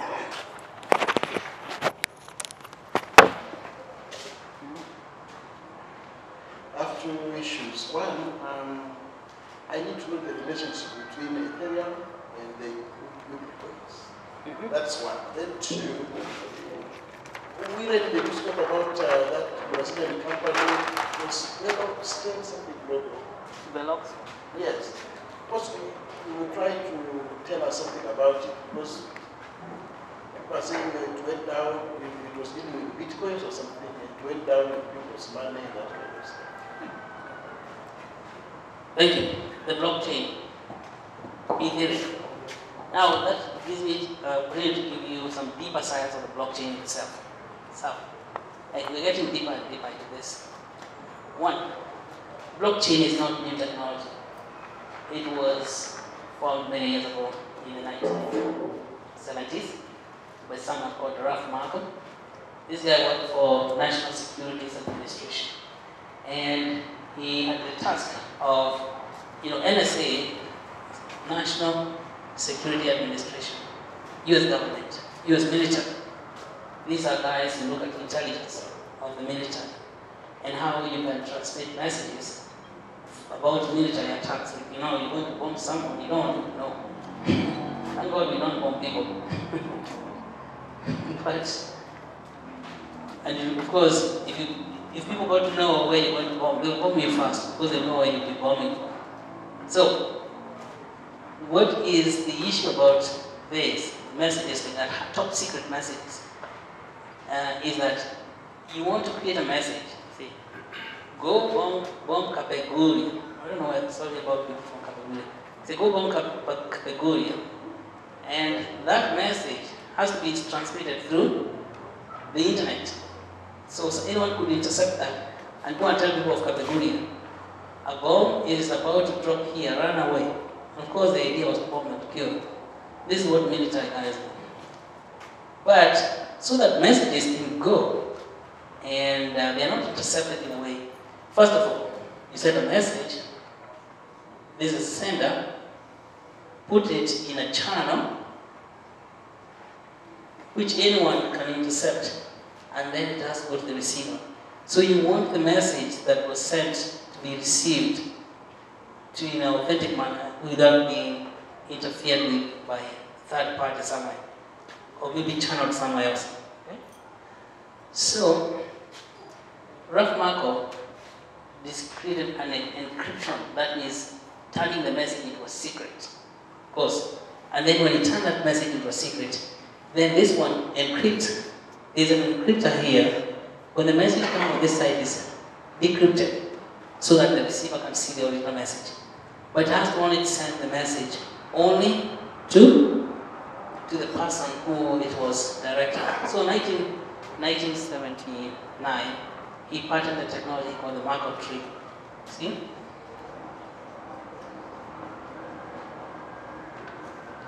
So this Markov tree is a database for organizing messages, encrypted messages, using something called cryptographic hash. This is why these things are called cryptocurrencies. So crypto. And of course, there's a lot of detailed computer science we want to share. But what just to give you maybe a very high level of what is the hash itself. Supposing a message has been sent to this receiver, and he cannot tell where the message originated from. But the computer encodes it, and where the message came from, it has it gets this hash. The message gets a new digital signature, so that you know when that message arriving on that side, it is signed as follows. Let's say, for example, the UBRICA itself. Okay? UBRICA, what we just talked about is the smart contract, the top contract, the entire UBRICA online, which is the contract for UBRICA. We call it UBN. UBN is a simplification of a very long cryptographic hash, which has got a public key we call the contract address. Now, this cryptographic hash has got numbers and letters and letters. And if I send a UBN out of here, and I send a UBN to him, what tells him that this UBN came from here? Because of this macro technology, is that it is going to be verified by the computer, and it is seen that these coins he has received have come from the original contract. Otherwise, we get destroyed. So that's why it's transmitting secret messages that no one can alter in the middle. And this is why I say the blockchain is immutable. So when this message comes here and says, you have 10,000 UBN, it means that those UBNs must reflect from the original file, and it is added. Now, whenever this message is approved, it is added to a set of transactions. Because these transactions for UBRICA are coming from so many places. Yeah? There's the transaction going to in.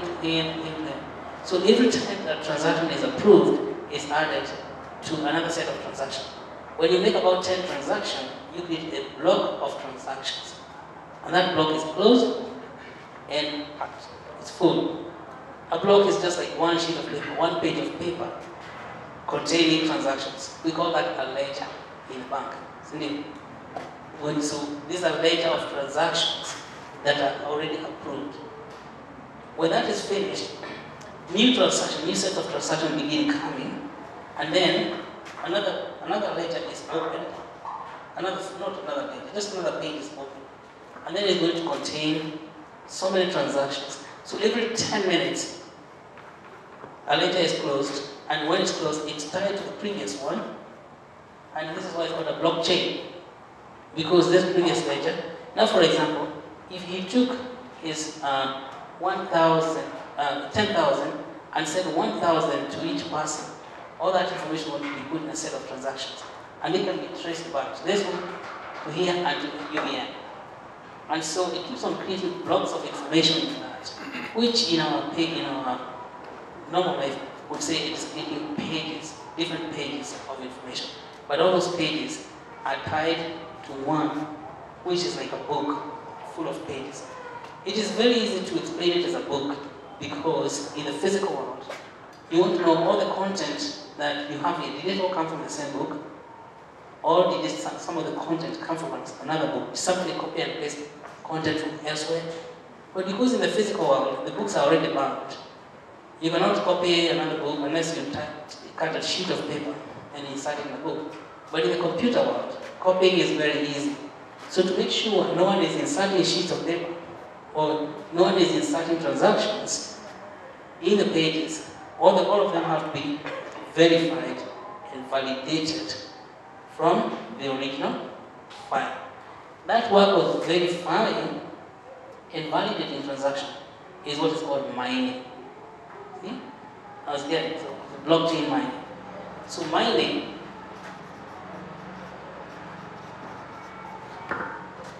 because we are not human beings doing this work of looking at this transaction saying, oh, is this from UBRICA? Yeah, it's from UBRICA. Put it there. Is this from UBRICA? Yeah. No, it's not from UBRICA. Out. From UBRICA? Yeah. From UBRICA. Put it there. It's not a human being. Technology called Markov tree is the technology that the computers use to verify where the transactions are coming from. And it's a very, very competitive process. Now, the security of the mining process, so that you don't have one person who is validating all the transactions and then he's claiming all the money because he can be selling himself money. You have to prevent that. When the transaction comes, it is sent to every computer in the world. Yeah? So instead of the work of verifying and validating, being the job of one person, say like the way we have one bank, when you send a check, maybe a person, one single person in the bank validates the check. Now, when you send a transaction, that message is broadcast to all the computers in the network. So the message is seen, it has arrived. Okay, Dr. Macharia has sent a 10,000 unit to gentleman here. That is obvious, it gets published and everyone can see it. The question is, who is going to take that transaction and prove beyond doubt that that transaction came from here? It's like you see fingerprints, and then you have to prove these fingerprints came without doubt from this person. Now that is what mining. It's a very expensive process because it means the computer has to run through its memory and very, very fast to compare all the transactions and compare all the stages and come. Now the first computer that gets the answer and says, yes, this belongs here, or no, this does not belong here. When it says, yes, this belongs here, it gets added into the ledger on a permanent basis. And the ledger, when the block is full, it gets added with check. If that doesn't happen, then it's not. Now the person or the computer that picks that transaction first wins new money. And that is what is mining. You get paid to mine. Bitcoin used to pay people in the beginning $50 for every transaction approved, then $25. Then now they're paying $12.5 per approved transactions. Okay, now that brings me to the question about Ethereum. Because you have understood mining. So mining is a process of validation and approval of transactions, which is what the bank should be doing. But since the bank people have shown themselves not to be trustworthy, they are removed by the computer.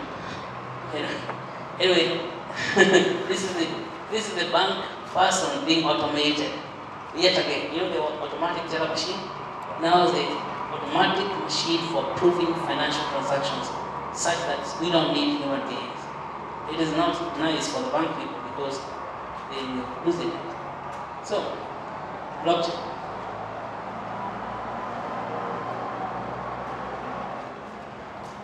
So we just saw rough markup in the markup tree. Yeah, that is what. So 1979. So when Ralph Marco created that technology, why did it not turn into Bitcoin in 1979? He was creating the technology for validating secret information. So you know that secret information. He wasn't thinking about money. But then some other people came later. Then we just talked earlier about Nick Zam, 1994, created the smart contract. He created the smart contract. And we say that smart contract became the vending machine, where you put some coins, then the vending machine gives you soda, Coca-Cola. Or now you put coins, you get a parking ticket. Yeah, that's a smart contract. But they didn't turn it into money. Then we came later on by a guy called Adam. Adam himself, this is after the email. The email was invented. The email was creating a lot of spam. And so he's creating anti-spam software. And that's where the first thought of money came in. He said that, got Adam back. Adam thought that we can build something on the markup tree that will verify that an email is coming from a particular person. Yeah, just like you say that it's an authentic sender. To check if a person is authentic, just like the markup tree checks whether the messages are authentic, then you would require, this is me sending email, and this is you receiving email. When I send you an email, that email has to first of all hit, not the email, that intent. The message first of all is sent to your mailbox, and your mailbox returns a response saying, I am willing to receive that email. This is not a human being. It's just your mailbox. So when every time you try to send an email, a first message goes before even your email is sent. That message that goes, it requests that this mailbox responds. And now that Nick's Zappa was equating that into a stamp. It's like you go to the post office to buy a stamp. And so he thought that we could turn this stamp into money, because every email you send out, it gets a stamp, which is an authorization to go. And when that stamp comes, he will say, why don't we charge people 1 cent? So people can buy these stamps, or they can buy, if you want to send emails, you can buy this, and then it means that you have credit, just like airtime or bongo or something like that. So you have airtime to send email. But this didn't work well, because we said that on the internet you can make copies. You know, if you're a good geek, you can train your mailbox to be copying that money, and so it couldn't work. And so, but it's on the blockchain. So there's some things that blockchain has been doing that we're not aware of, because the technology has been around since 1970s. So this Adam had called this Adam Cash, and he's British, and he said that, hey, we can have people buying stuff, then you can have internet money, because it's only internet money that allows you to send emails. But then, because you could send the same money more than once, which is called double spending.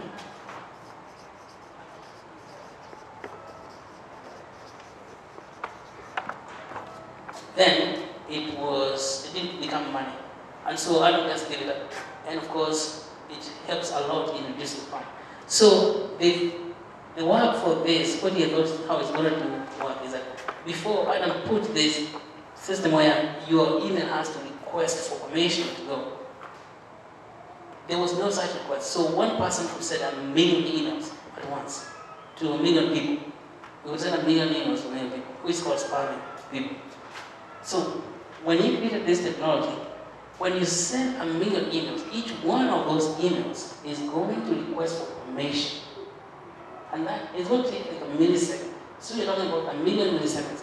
So your mailbox clogs up because of this. It doesn't stop the emails from going eventually. They're going to take 2 days to send those emails. So no one wants the email to be blocked for 2 days, and so spam reduced. And in fact, the same technology that you find on your Gmail, it sorts out email into different categories. So that's more advanced, but advancement of that, Now come 2008. Satoshi Nakamoto, man who played Bitcoin.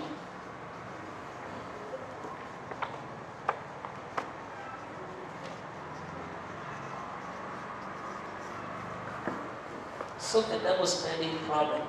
You know what he said?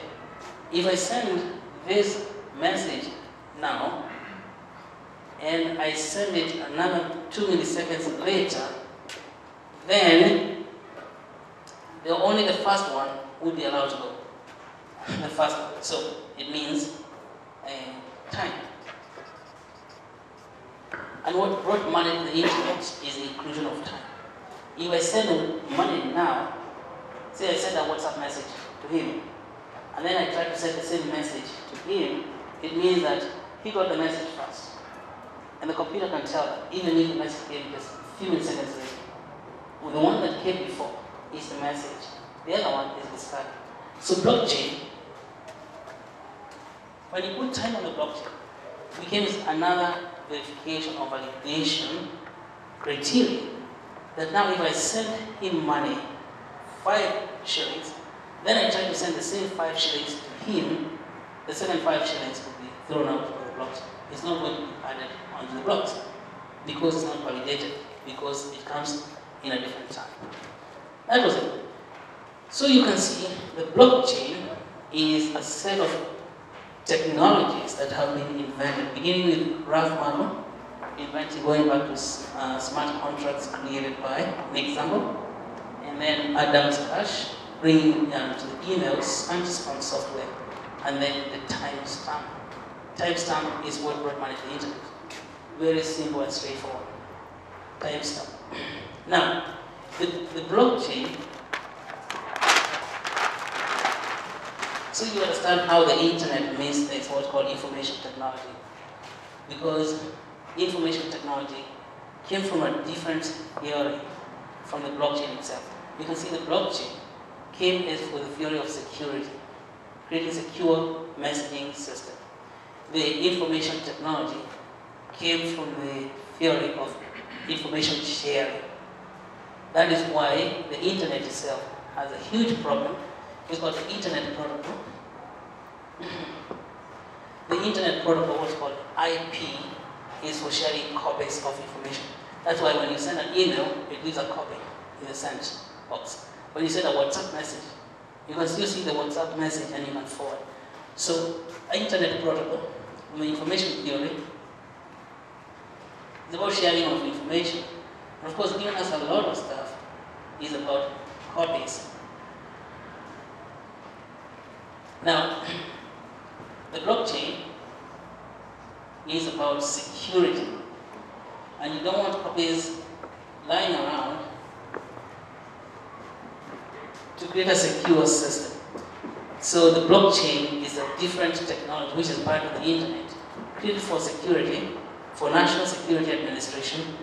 Internet is something for sharing information, like broadcasting.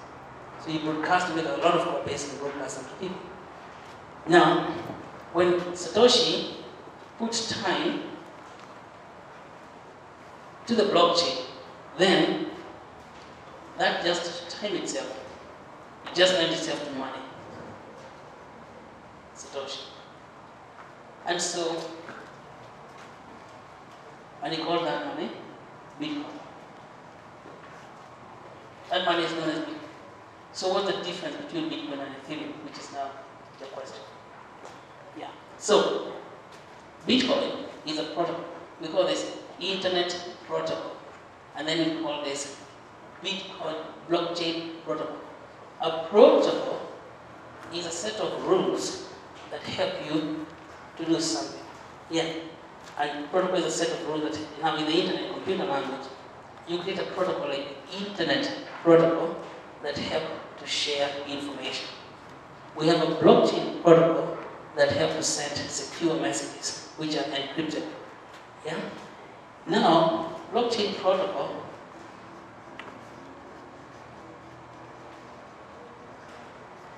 and for those messages to go, you need an application. For example, on the internet, we have internet applications, like email is an internet application. Okay? We have website. A website is an internet application. We have the apps now, you can see them on your phone. In a smartphone, you have a lot of apps because they are built on internet protocol. Right? Now, when Satoshi built an application and call it Bitcoin with a small c. So we have the Bitcoin with a capital B, and we have the Bitcoin with a small b. See? We have Bitcoin with a big B, which is the protocol itself.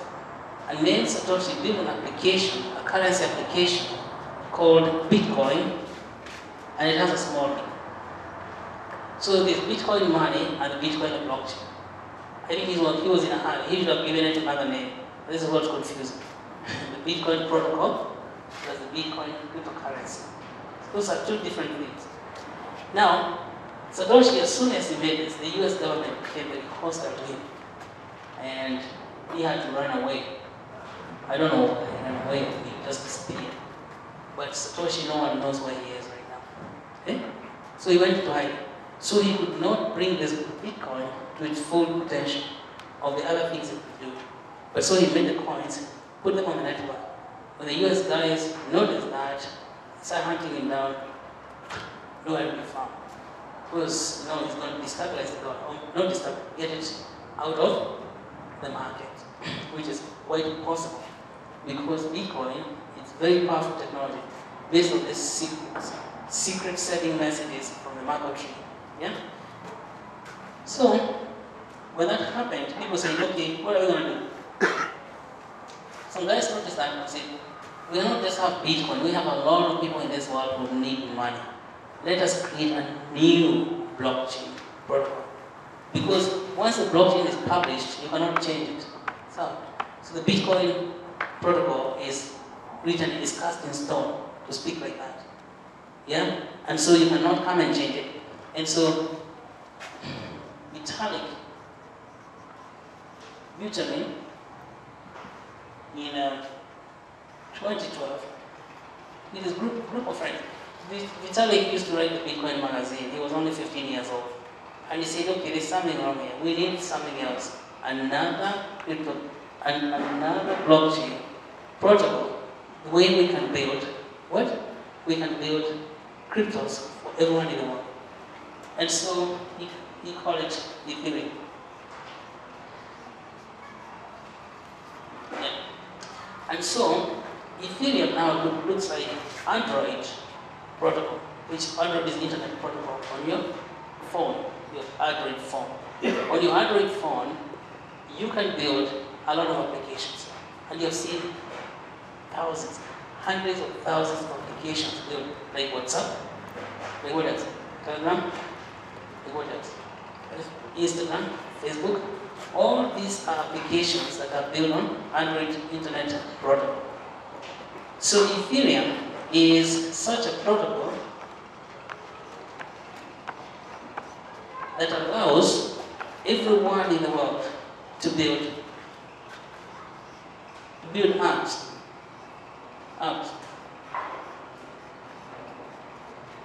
And these apps are money apps or cryptocurrencies. So far, there are about 2,200 apps. 2,200 cash or cryptocurrencies built on Ethereum protocol, and they're doing very well. See? You see the difference? Is that there is the protocol itself, and then the applications built on a protocol. So, hey, you guys are going to get lazy in computer science. CPO. Yeah, so UBRICA is what? Is an application built on Ethereum protocol.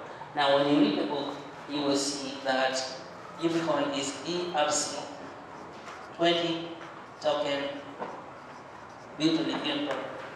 ERC is a standard token for sending money. ERC is standard token for sending money. So I want you guys to be very sharp so that when you're talking to people, even the people with government, they get to know that you know what to do. This is not a pyramid scheme. See? It's pure science that has developed for many years. See? And so there is no pyramid here. It's like saying WhatsApp is a pyramid. Now, who would believe such a story? So anyone tell you that, oh, UBRICA is a pyramid, or Ethereum is a pyramid, you ask, is WhatsApp in your phone a pyramid? Or even to say that email is a pyramid. This is, as you see, is the second type of protocol for transmitting messages, but high security messages that were approved all the way in the 1970s by National Security Administration of the United States. So there's no pyramid there. Yeah? So you understand. And so let's address the pyramid issue. But you understand this strong foundation of this stuff is pure science. And I want to encourage you to read the science side. Forget the charlatans. Forget people who say foolish stuff. Because we said we're going to the side of knowledge. So we go to the side of knowledge. People who write newspapers, stories like those, they are the ones who are confusing people.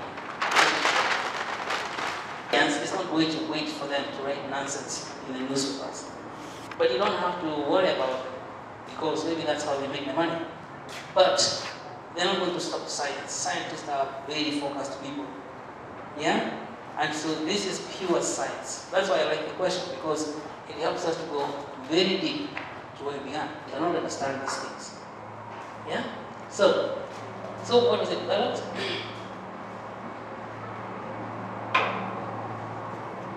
I saw a story circulating saying that a woman invested 3.2 million shillings in a Bitcoin. You didn't hear any mention of shillings or dollars. When Satoshi's work, or even Vitalik's work, there is no Kenya shillings or dollars. So somebody who is saying, okay, I invested this amount of money, then he did not invest in Bitcoin.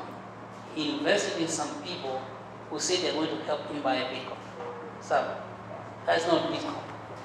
So if someone is not selling potatoes, then give somebody else money to go and buy potatoes for him, and it turns out there were no potatoes, then who can they get? So it's like there's a lot of people who are coming up like this, and they use words like cryptocurrency to say that, give me so much money, I buy you cryptocurrencies. If you want to buy cryptocurrencies, you can buy them yourself. Yeah? Don't give someone money to go and buy for you. Why would you give someone money to buy something that's in an open market? It's all over the place. And maybe this person doesn't even, the first thing to know, does this person actually have the Bitcoins he's talking about? Because not okay. Bitcoin is like UBRICA. Now, if you send you UBRICoins, you have UBRICoins in your wallet. So this lady who is saying these things, did she have Bitcoins in her wallet? No. So she was not involved in a cryptocurrency operation. She was involved in sending her money to someone who maybe promised to double the money by working with Bitcoin. See? I don't know the story, it's something like that in the newspaper, but I can tell you how pyramid schemes work. Is that you are here the owner of the business tells me, give me money, Kenya shilling, this is owner. Give me Kenya shillings, and I'll double it for you if you get some people and give me money also. Yeah. So they're not. So what happens? These two people, maybe even 5 of them people down here, they give money, and then they pay you from the money that is coming from these people. Because supposing this is a 3,000 shillings scheme. So if you put 3,000, then over here you have 9,000. If this person had said he'll double your money, you can see he will easily find 6,000 to give to you. And then these people are not going to get paid until they bring some other people who are also contributing 3,000.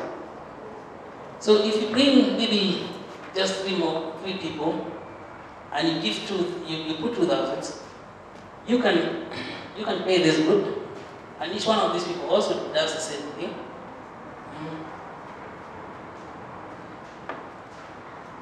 So you can see the layers here are increasing, and you can be doubling these people money based on the money you're collecting from the newcomers. That's what a pyramid is. So the newcomers help you to pay the old comers. Yeah?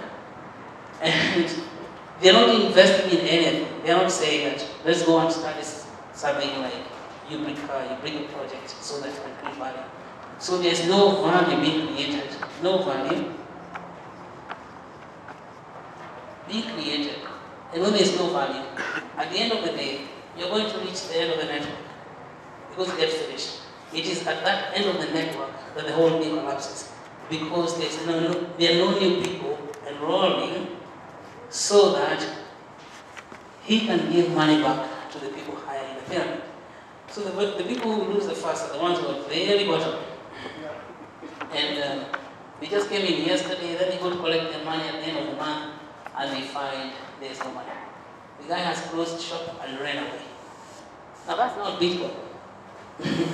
Bitcoin is science. But of course, people can use words. Okay. People use words like cryptocurrency, and of course, these are the people bringing the bad name to good science. There's nothing wrong with this. Now, because there was Satoshi and all those people, scientists, creating that, then there's a human beings who take these things and then they do criminal stuff with them. Yeah? Hello? Yeah. Then they do criminal work with them. That's the story. But then don't take your story, your information from journalists, because they are not the scientists. They don't know all that much. And of course, they want to sell newspapers, so they add salt and pepper and what spices to the story so it sounds good. And then we all get scared. But what's going to happen when you're scared? we forget the science and we pay attention. Even that journalist himself is doing himself a disservice for writing stuff. That story looked very spiced up. Those people who lose most money are the ones at the bottom, not the ones who have put money at the top. Yeah. In all pyramid schemes. And they happen everything. The pyramid scheme for potatoes, for quail, you know, you have heard stories, a lot of them. But of course, Kenyans are very hyperactive in this manner. But it's not just Kenyans, it's all over the world, even the United States. There are people now who have taken that whole thing of Bitcoin and taken it way out of context. And we get people who are gullible, who don't know that Bitcoin is science. It's not even about putting dollars in. And there's a lot of money that is being stolen. So beware. If someone is not giving you Bitcoin directly and telling you, I shall return to you Kenya shillings, then that person is not doing a Bitcoin job. He wants to go Kenya shillings, and what many other people, he maintains a pyramid scheme like that, using the name of cryptocurrency. Yeah. Thank you. Okay, that's a lot of science. What time is it? Should we take a break? Yeah, yes. Hey! Hiyo kusoma yote. Sasa ni mtakuja kuchukua certificate lini? The computer science. What I want to encourage you to read more about this, particularly the young generation. Don't be caught saying things like that. Don't even educate your families. Tell them that this technology, just like what the internet came and did, the blockchain is doing it, and we're not going to stop it by creating fear stories, fear mongering out there in the community. We're not going to stop the blockchain, just like we could not stop the internet protocol. So the best thing for us is to understand it as much as possible. Get to know it and its detail and how it works. Yeah? If somebody told you such a story, told him, go and study rough mark, 1979. Yeah. Okay. All right.